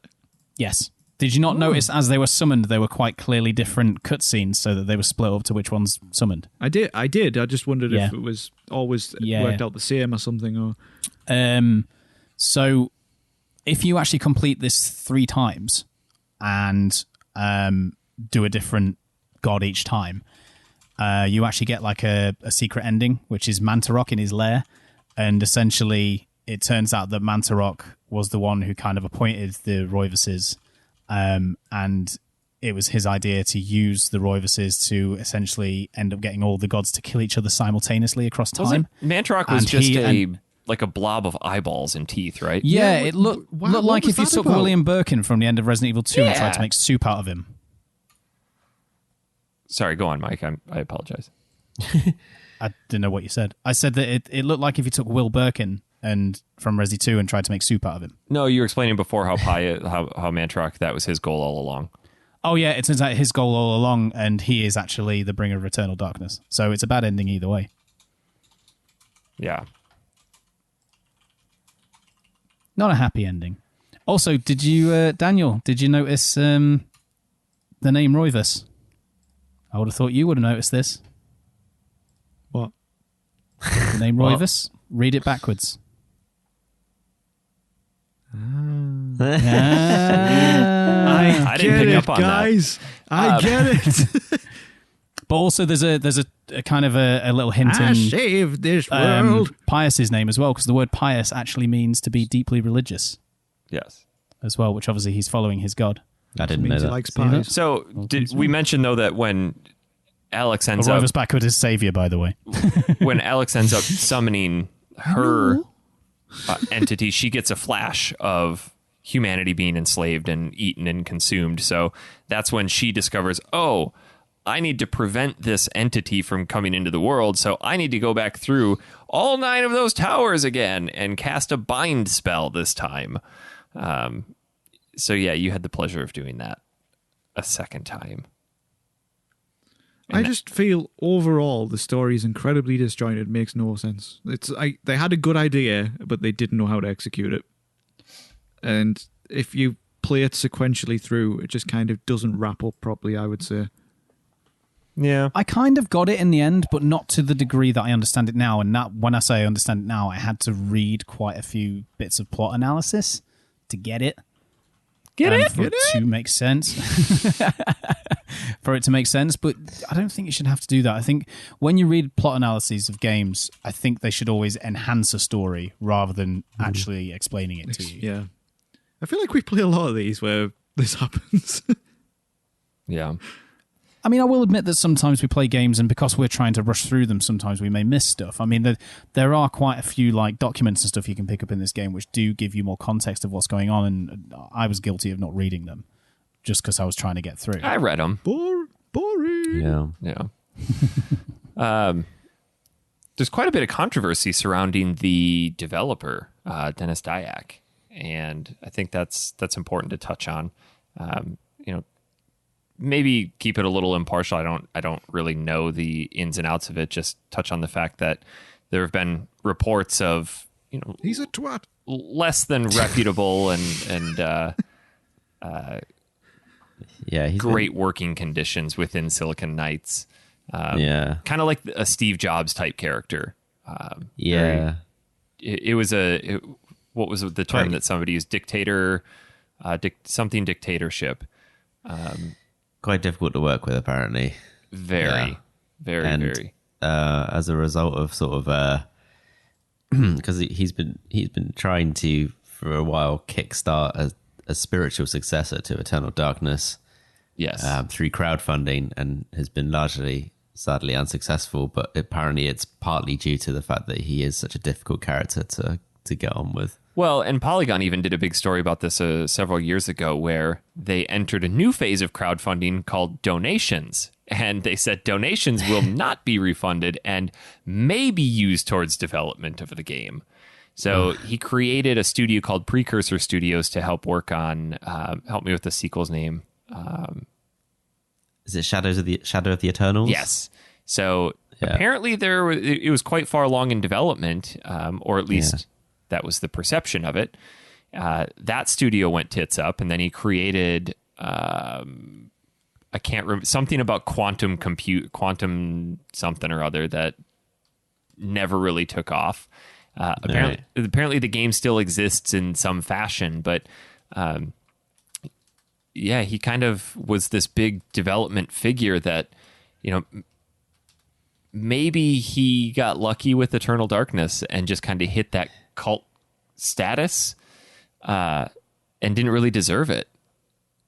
You know, because you look at developers and you're like, okay, we've got Miyamoto, we've got Kojima, you know, we've got pick anyone else who's created a phenomenal franchise of games.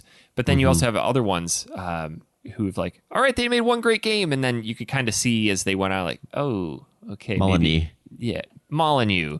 Yeah. or, you know, on the other end of that, look at Tim Schafer. promised. Like, you know, when Tim Schafer makes a game, it's going to be great, except for maybe Brutal Legend. I liked that game until it went RTS. I did. Yeah. I thought it was great, and then they ruined it, and it was such a disappointment. I think they should do it again. I really do.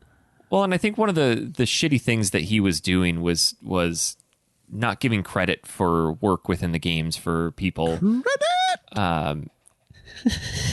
You know, coming in, making changes. And speaking of which, right near the end, Nintendo flew some really high-end developers and producers in to like fix a bunch of shit. And in the end, everybody's like, okay, it was for the better, but here's all of our work that we had put in, and they just came in and kind of sidelined all of us. So just shit like that was going on. He had some pretty negative things to say about games journalism and how it negatively impacts game development, which obviously gaming outlets are going to latch on to and kind of run with. Well done, Dennis. Well done. Way to go. You want to come on the show? That's why you made this turd. So no, I jest. It wasn't terrible. It wasn't like Zelda 2, but I went through phases with this. I quite enjoyed it at the start, and then by the end, I thought it was a slog and a half. I can usually get a decent gauge on how I'm going to feel about a game pretty early into it, and I didn't have a solid gut feeling one way or the other, but one indication was that most of the games that I play for the show, Christy really enjoys watching, at least in some capacity. She not refused, but hated watching this game.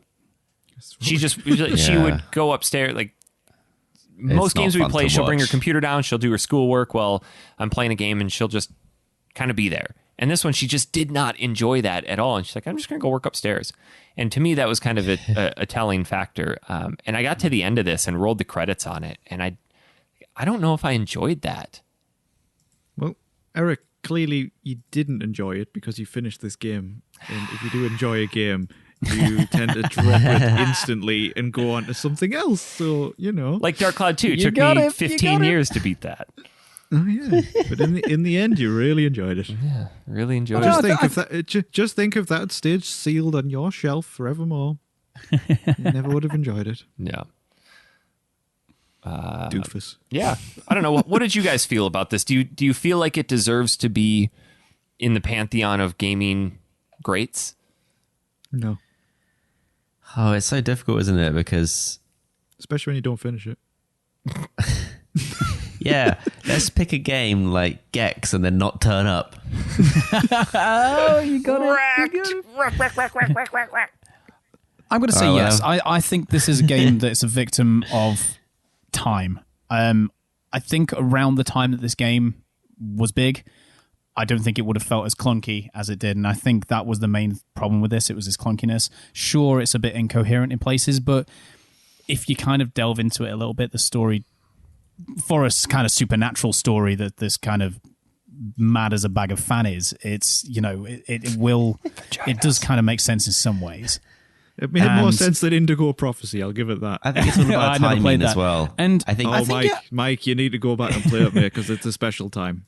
And I think for what it was trying to achieve, and I think for the interesting things it does, I think it definitely kind of can be up there. I think IGN did like a kind of crowd voting greatest games of all time list a few years ago, and I think this crested like the top 100. See, and I disagree.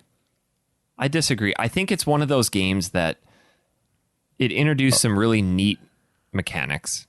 The fourth wall breaking stuff as well. I think it's known for the sanity meter a lot of the time. And I honestly think if any of the four of us had played it in 2002, we would be on board with that.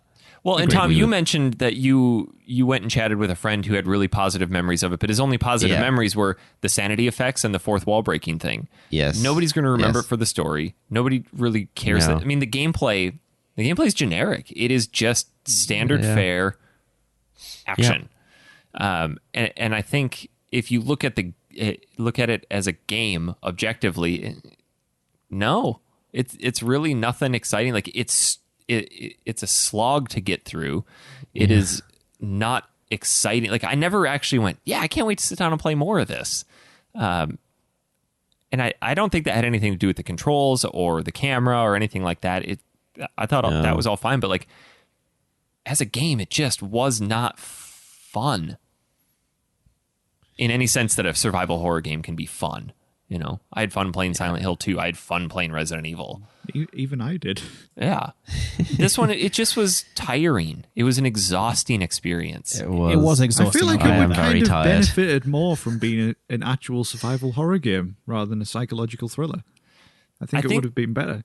I think if you just stayed as Alex and gone around that mansion doing puzzles and killing, like, I would have been fine with that. Sure. I would have been fine with that. Or if the cutting to different characters was shorter.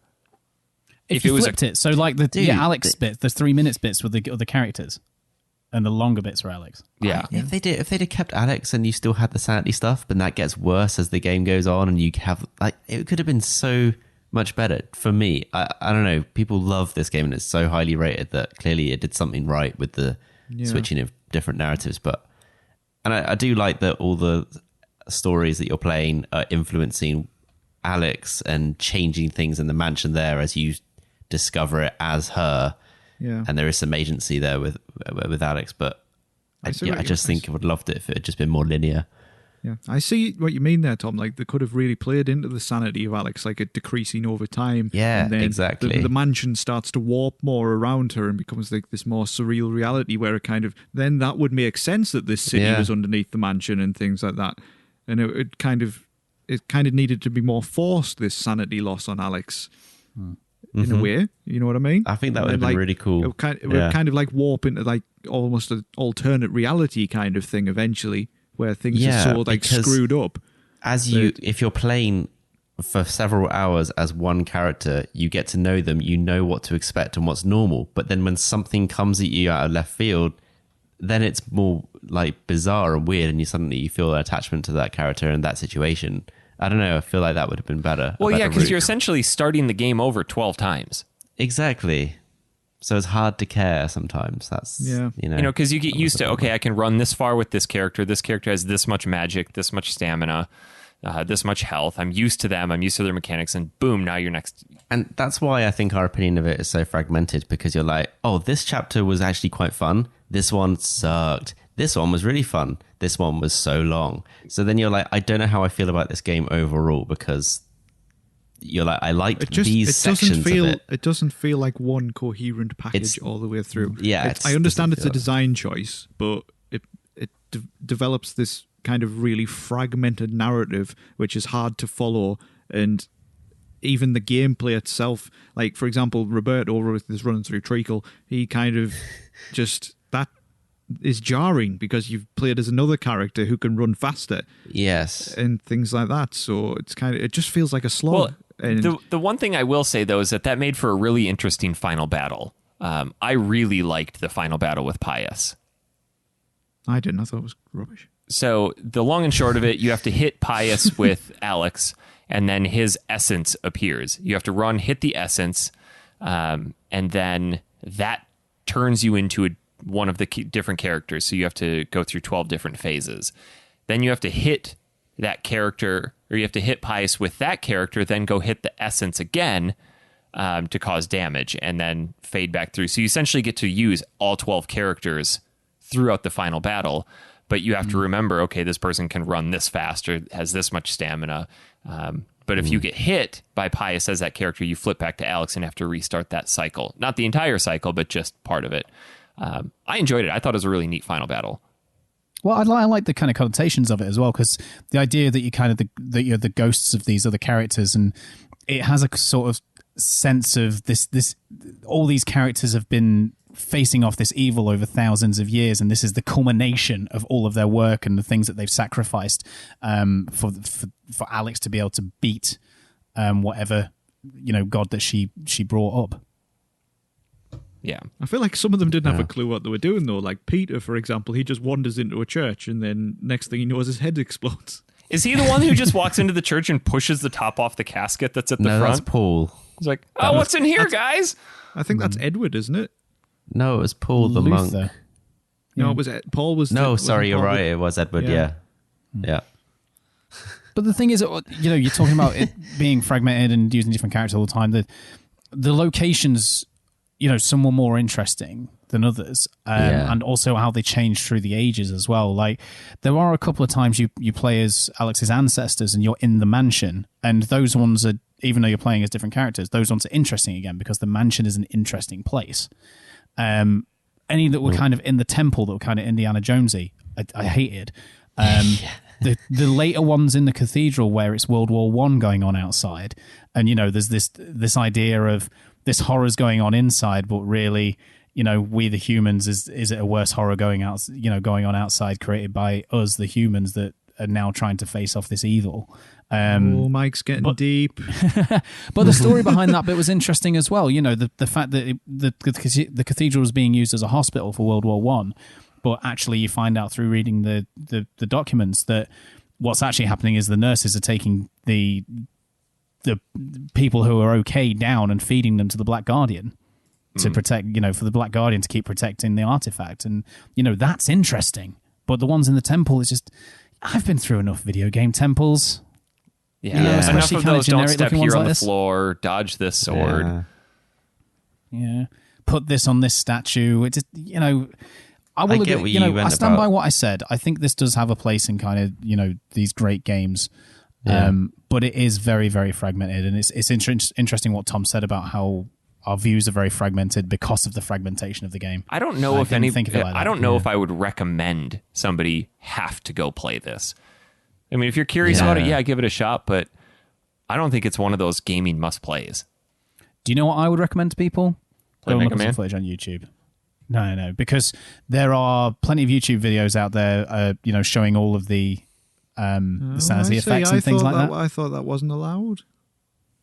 Yeah, but I did it after playing the game, Dan. So, but there's plenty of YouTubes out there. The streamers who play it. There's actual YouTube videos of all the sanity effects, and that's the interesting thing. You're going to tell people who don't know about this game. You're going to talk about the sanity effects, like Tom's friend who had special love for it. He instantly went to the sanity effects. That's the interesting part of this game in this day and age that's going to stick. For sure. Should we take some questions? Aye. I've got them up here. That makes a change. Yeah, look at that. Got 'em up as well. Chad Hager. Actually, if you want to send us a question, facebook.com/group/Factory Seal Podcast. We put an announcement up every week where Dan somehow manages to fit my head into every game cover. It's a highlight of my week. I'm not. It is. Lie. It's fun. This one was unique. There was three in there. Yes, there was 3. Yeah, there's 3. There was the Eric Pious skeleton face. There was Eric behind bars, and there was very subtly Eric in a painting. Yeah, I liked it. It was a good job. Well done. Thank you. So, Chad Hager, how much does Dennis Diak's issue since this game influence how you look at this game and others he has done? I didn't really know about it while I was playing it, to be fair. So Eric's I didn't maybe get a aware chance of to it as research we it. progressed, but I mean, it's never good for video game companies to be run badly, but I feel like it's incredibly common practice in the video game industry. It's becoming Especially more the of a big topic ones. now, but crunch is a really big problem in things. Look how much controversy Rockstar had about it when they released Red Dead 2 and things like that. Well, and it's to the point now where companies are coming out and they're like, we're anti-crunch, so they're going to the other end of the spectrum. Instead of like, let's just find a happy medium, people. Like, why can't you just not work your employees to death? But I don't know. I've always fallen on the side of it's a developer. I mean, I didn't know who Dennis Diak was, so I think that's pretty telling. None of us knew who he was. You say Peter Molyneux, you say Tim Schafer or Kojima or any of those other big names, even Cliff Bleszinski, people know that name, but like Yeah. Isn't Who's Didac Dennis? an evolution of Psyduck? Yeah. Goes Psyduck, Get it, Dan? Golduck, Didac. Yes, I Thing get is, it. on I the just made subject, the though- joke. I just want to make sure. Make sure you get your own joke. Thing is, on the subject though, it depends how I hate much you all. you personally can separate the art from the artist. I mean, there was all those issues about David Cage just before Detroit Become Human came out. Oh yeah. And you need to decide yourself whether the issues that he or she is causing or you hear are happening. Can you separate the art from the artist? There's. I'm not going to do an opinion either way, but people are saying, should you still listen to Michael Jackson's music or not, and things like that. And some people like separate the art from the artist. Other people are like, well, no, we shouldn't be glorifying someone who was, accused of these things. I think it comes down to a personal stance. To contradict myself slightly, it does kind of depend on the severity of what's gone on as well. But then again, there was someone from. Go on, sorry. He didn't really do any blockbuster games after this. Yeah, that's what I was thinking. Too Human has been wiped from existence. I've never even heard of it until this podcast. So. It was a 360 game that there was a huge lawsuit with Epic, and they lost. Silicon Knights lost, and then they recalled it, and then they've just wiped it from existence. It just does not exist. You can't. So is Silicon Knights completely dead now? Yeah, Silicon Knights is shut down. It's gone. And then they did X-Men Destiny, and they got the project and the contract for X-Men Destiny based on their success with Eternal Darkness. And X-Men Destiny is a turd. Just where they went wrong there is putting Destiny in the title, because everybody knows that Destiny is rubbish. Too Human has some hilarious bugs. Does it? Where like when you I can't remember, but when you approach enemies, the characters will have just random dialogue that comes in, like, there they are, get them, or hit like, let's attack. And one of them is like, oh god, here they are, bandits. But like sometimes the character models of who you're fighting aren't bandits. So God, like, pulling wrong sound files. Here's the monsters, and it'll be like a couple of pirates a bit. And the controversy for that just simply boiled down to Silicon Knights using the Unreal Engine, and they lost a lawsuit with Epic over that. So, that well done them. That's been gone. It says so they were apparently supposed to destroy all unsold copies of X-Men Destiny as well. Jesus, underground next to ET. So. I can't say one way or the other. Like, I don't know who he is. I know Peter Molyneux, and like that dude loves to overpromise, but he's still making games. And I can argue, like, okay, Fable 2 was good, Fable 3 was good. He went on to make that fucking game about digging to the center of a cube. Goddess was a semi-decent game, but I don't know. Dennis Dyack's not really making games anymore, so he's trying to. He's just trying to get people to fund it for him. Yeah. Josh Bernstein, a question not directly related about Eternal Darkness. How do you fellas juggle all your gaming with work life and family life? I've got a pretty large backlog, and I found that I'm playing a small amount of a lot of games and not progressing into them. Now, I'm trying to have one real game and a second screw-around game, sports game that I can play in bursts. I've also noticed that I'm using guides in the real game because I don't have time to grind, farm, or figure it out like I used to. Anyone else? I'm glad this question's asked, because we've mentioned before sometimes about how we struggle to play the games, and also still struggle to play games that we want to play outside of out of factory sealed as well. And it is hard. I'm not going to be on here going, oh my god, it's so hard for us to do this show or anything, but sometimes it is very, very difficult for us to be able to play the games to the level for us to do the show. For example, Mike, I finished Eternal Darkness this morning. Yeah, Tom. Yeah, same. I got up at... I know Eric gets up very early to record the show on a Sunday anyway, but like I got up at 6 a.m. today to try and get a few hours of Eternal Darkness in, just to get it done.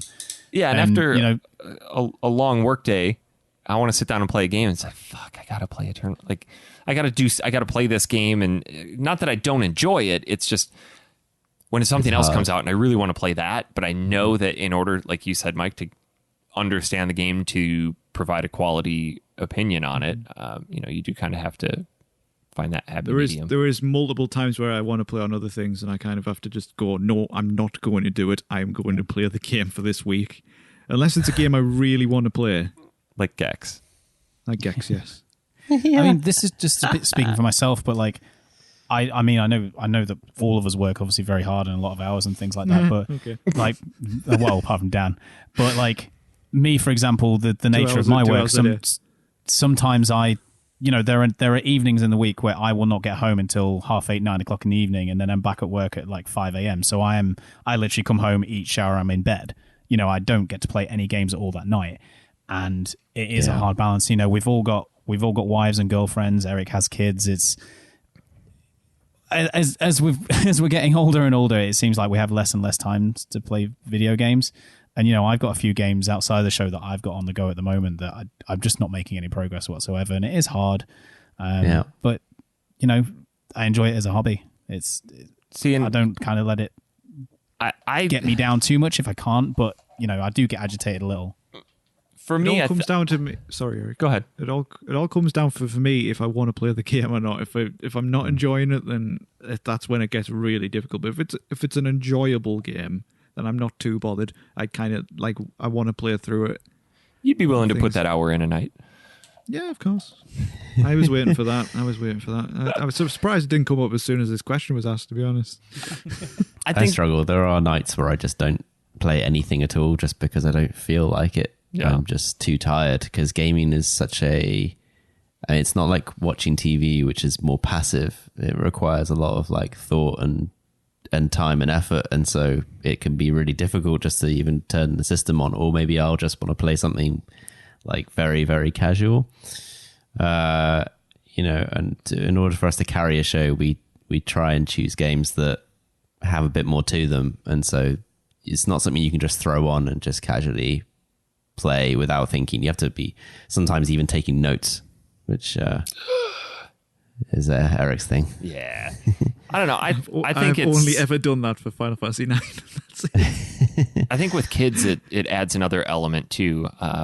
When we play games that obviously are kid friendly, I incorporate them in it. So I pick the kids up from school and I come home and we've got about an hour before Christy gets home. And if it's a kid friendly game, we'll pop that on and we'll play together. Otherwise, if it's games like this, I have to wait till after they're in bed. So it might not be 8, 9 o'clock until I can start playing something. But I usually am not in bed much before midnight any night, and I'm up at about 6 o'clock. So I play late in the evening, and I incorporate Christy into it, and it just kind of becomes this thing. But it is a challenge. This is what I utilize my free time for, is playing games for the show and doing the show. I don't have a large circle of social friends down here that I go out with that I need to balance time with. So I can imagine if you have that, then that adds another layer of complexity. God, imagine if we all lived in the same city, we'd get nothing done. Jesus. But kind of going back to the question a little bit, I think the nature of how I played games has changed over the years. I mean, back when I was a teenager, the big games that I'd play over and over again, partly because I didn't get many new games, but I'd play games over and over again and do everything. I find every secret or every Easter egg and things like that. Whereas now, most games I'll probably follow the golden path. I'm playing Final Fantasy 15 at the moment. I did start with doing quite a few side quests and stuff, and now I'm literally just the golden path, and I'm going to go through it because I want to do it, and I don't hunt out these secrets and stuff anymore. I'll probably read up about them afterwards and go, oh yeah, that's quite interesting. Probably would have been quite nice to see that, but it's too much to play. Yeah. I am the exact opposite and must finish everything. Yeah, if there's a percentage meter in a game, Dan will not stop until it's at 100. Nah. So, next... I very, very recently played through Horizon Zero Dawn and its DLC and got the Platinum Trophy. Let's see. Next question. Mark Marcheshi. I never beat this. Partly the horror and style kept me on edge, yet my college roommate was playing a copy for a bit until he deleted his save file because the game tricked him into thinking it was corrupt. Did you know anyone else falling prey to being tricked by a game like this game did? Metal Gear Solid 2. It's the only one I can think of. Metal Gear Solid 1. Yeah. Oh, interesting. Speaking of Metal Gear Solid, I'm thinking one with Psycho Mantis. Yeah, me too. Oh, Psycho Mantis. I'm thinking of the crazy Colonel and the codec in 2. Oh. No. Yeah, speaking of Metal Gear, obviously these guys did Twin Snakes. 3 as well. Sorry, Mike. 3 as well, where the in the Sorrows River where it has all the people you've killed and things. That's quite messes with you a bit. Oh, that's terrifying, that is. But yeah, this is one of the games that on Twin Snakes Psycho Mantis will read on your memory card. You know, like there's a few on the PlayStation that specific ones that he'll read. Yeah, this is one of those ones. There's a unique way they deal with the ports as well. So obviously you have to switch to port 2 on the PS1, but there are 4 ports on the GameCube. Yeah. I think you can go to any one, I think. Let's see. Batman Santos Lopez. Batman Arkham Asylum, that has loads of fourth wall breaking things. Oh, it does, doesn't it? Which we will get to in a few weeks. Square. I don't remember that. The Scarecrow sections. Oh, yeah. Santos Lopez, what are the odds I can get the 4 of you to Wasteland Weekend? Yeah, I know, probably not. Anyway, now that you're venturing into GameCube land, what GameCube games are you looking forward to playing for the show? Super Mario Sunshine. Yeah. Me too. Metroid Prime. Yeah. Oh, Wind Waker. Oh, yeah. Twins. 3 games I've not played. Oh, are we doing Twin Snakes for the show? Not yet. Not yet. We're not planning on going anywhere, are we? So Luigi's Mansion. Not going to be cheap, that one, Daniel. what? Not going to be cheap, that one. Yeah, that one. That'll be a treat for you. Start saving your shekels. Be worth it though, Dan. Yeah. Metroid Prime, we're doing that games. as well. Yeah, we've got quite a few coming up. What's the Paper Mario game like on GameCube? 1,000 Year Door is super good. So maybe that as well. Oh, I have You guys already did that for the show, didn't you? No, You we and, did the- we Dave did Paper Mario. Other just one. a regular N64 one. Oh, okay. Oh, So, I yeah. thought you did 1,000 Year Door for some reason. 1,000 Year Door is real long, though. Isn't there Oh. a Pokemon RPG XD or something on GameCube? No? Nah. Pokemon XD Gale of Darkness. I've just found it there. I'm sure that's quite good, you know. Never heard of it. I'm sure it's like a 3D kind of overworld Pokemon game. Zelda 4 Swords? Is it 4 Swords? Yeah, 4 Swords is great if you have 4 people to play with. Oh. Oh, wait, there's 4 of us. Yeah. All right, last question. Phoenix. Go ahead. What? I just said to Phoenix. Last question, Sarah Irvine. I get so emotionally invested in horror games that I just can't play most of them. I feel like I panic worse than if it was actually happening to me, but I love horror. It's frustrating. So what I want to do is train myself to be able to play on them, starting with mellow ones, then building myself up to stuff like Resident Evil 7, The Evil Within, and Soma. I've made my way through Alien Isolation a few times, but I'm not sure what I should hit up next. Any thoughts? Well, just to start off, Alien Isolation is not mellow. Well, that's absolutely terrifying, right? And it's well, look at me, right? I traditionally I hate horror games, but for me, the ones we've played, like Silent Hill, where it's psychological horror rather than jump scare horror, are the ones that I enjoy. I do not enjoy jump scares. I just hate them too. I physically Jump don't into like them. Dead Space. I'd say Yeah, Dead Dead Space is a Space. good place, or Until Dawn. Obviously, I Yeah. think the Silent Hills are really good to start with. I Stay don't away know from. about Until Dawn. That's full of jump scares. Yeah, I guess. I know I guess they're but it's very. kind of goofy, though. I know it's goofy, but I couldn't even finish it, and I loved that game. I can't deal, Tommy. Either, so. Xbox Yeah. 360 had Condemned, Criminal Origins, Yeah. which was a good one. OG Resident Evils are fine. Resident Evil 5 would be a good one. I know it's not an amazing game, but it's not scary, and it's still horror-y. You could always play through it with someone as well. Yeah. Sarah, just get that VR headset on and play Resident Evil 7. You do it first, Dan. Give PT a chance. So, yeah, that's To be questions. fair, I think the Resident Evil 2 remake isn't too scary. It's got moments of atmosphere and things like that, but it's still kind of an action game at its core. Mike, did you ever play Soma? No, I didn't actually. Soma's cool. That is apparently pretty cool. I think you'd like that. That's all the questions. I'm just going to double check. I don't think we have any. Nope, that's it.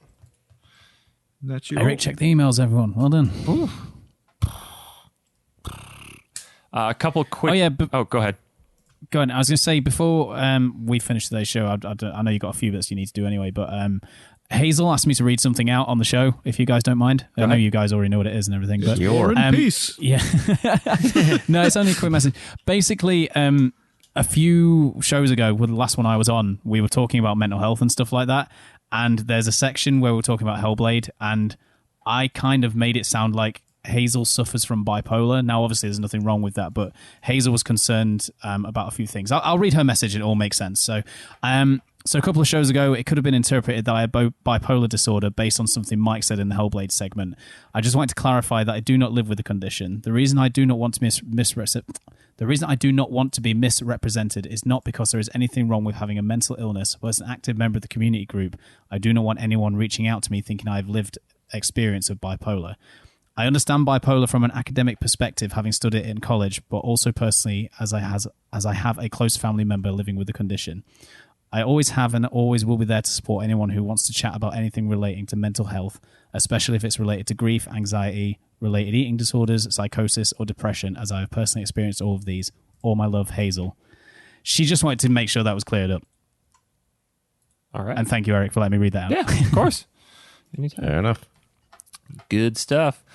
A couple other housekeeping issues. We have one more week left in our straddling contest. We've got some good entries right now. 2 weeks? I'm sorry. One more show, 2 weeks. So on October 20th, we'll be giving away a Sega Genesis Mini. If you want some details on that, head over to Factory Sealed podcast game. I don't know where I'm going with this. The Facebook page. Go on Facebook, search Factory Sealed Podcast Community. There we go.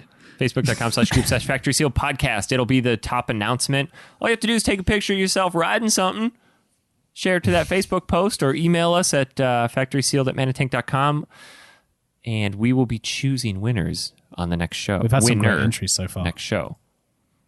So I'm impressed with some of the ones we've seen. I'm still waiting for our reigning champions to throw their hat in the ring. Oh, yeah. We have a couple of entries from kids. God, he's corrupting the next generation. They are strong entries. Joshua Russell's boy has it. He is going to grow up to be something. I mean, he's got it down already.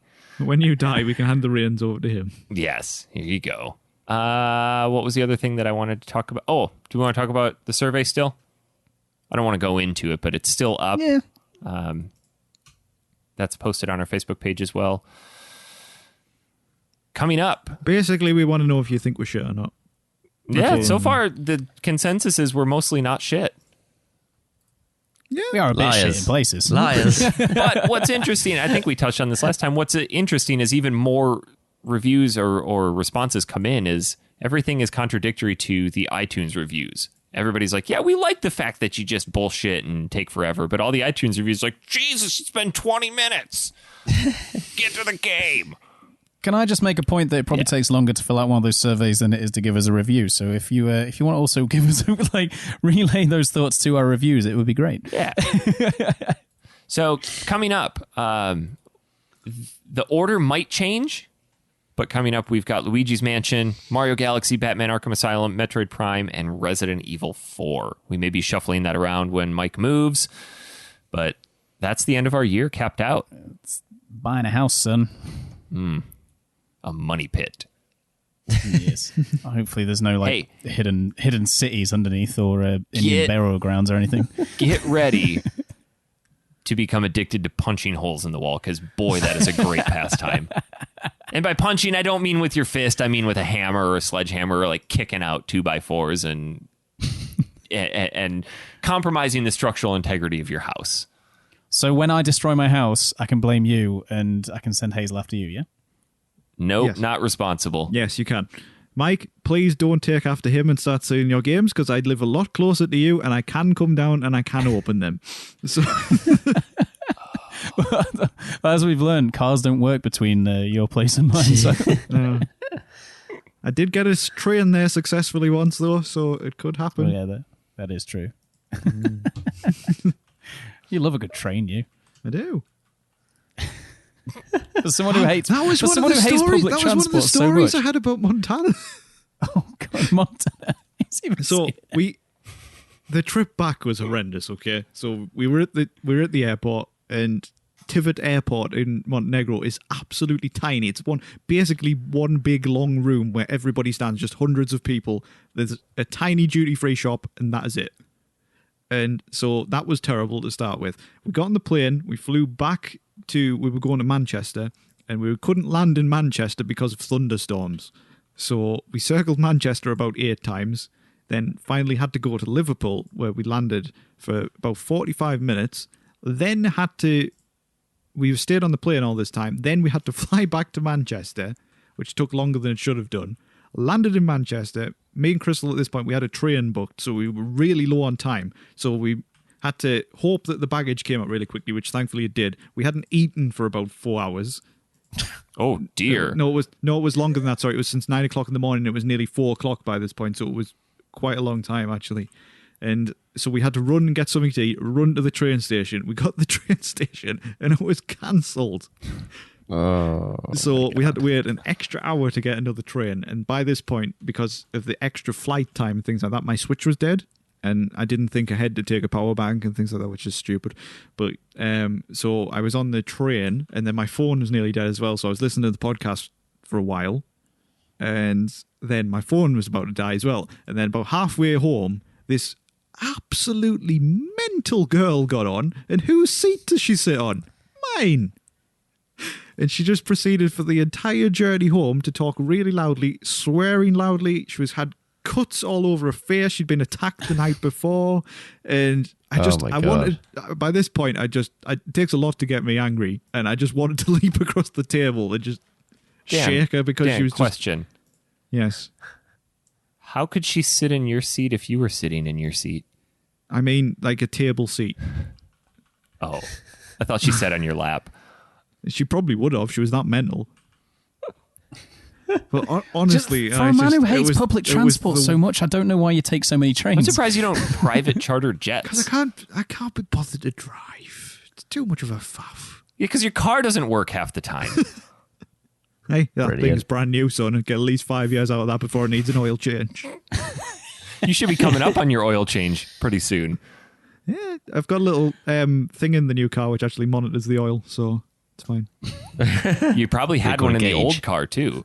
No, that's a dipstick. I did have one of them, but this has a digital thing in the car when you're driving. It also has a little light, too. Yeah, I was going to say, is it called the oil? The light did not come on in the old one ever. This little light of mine. It's a revolution, guys. An oil indicator for your car. Shine. Should get one of those petrol gauges as well. I'm getting out of here. I'm getting new friends. See you later.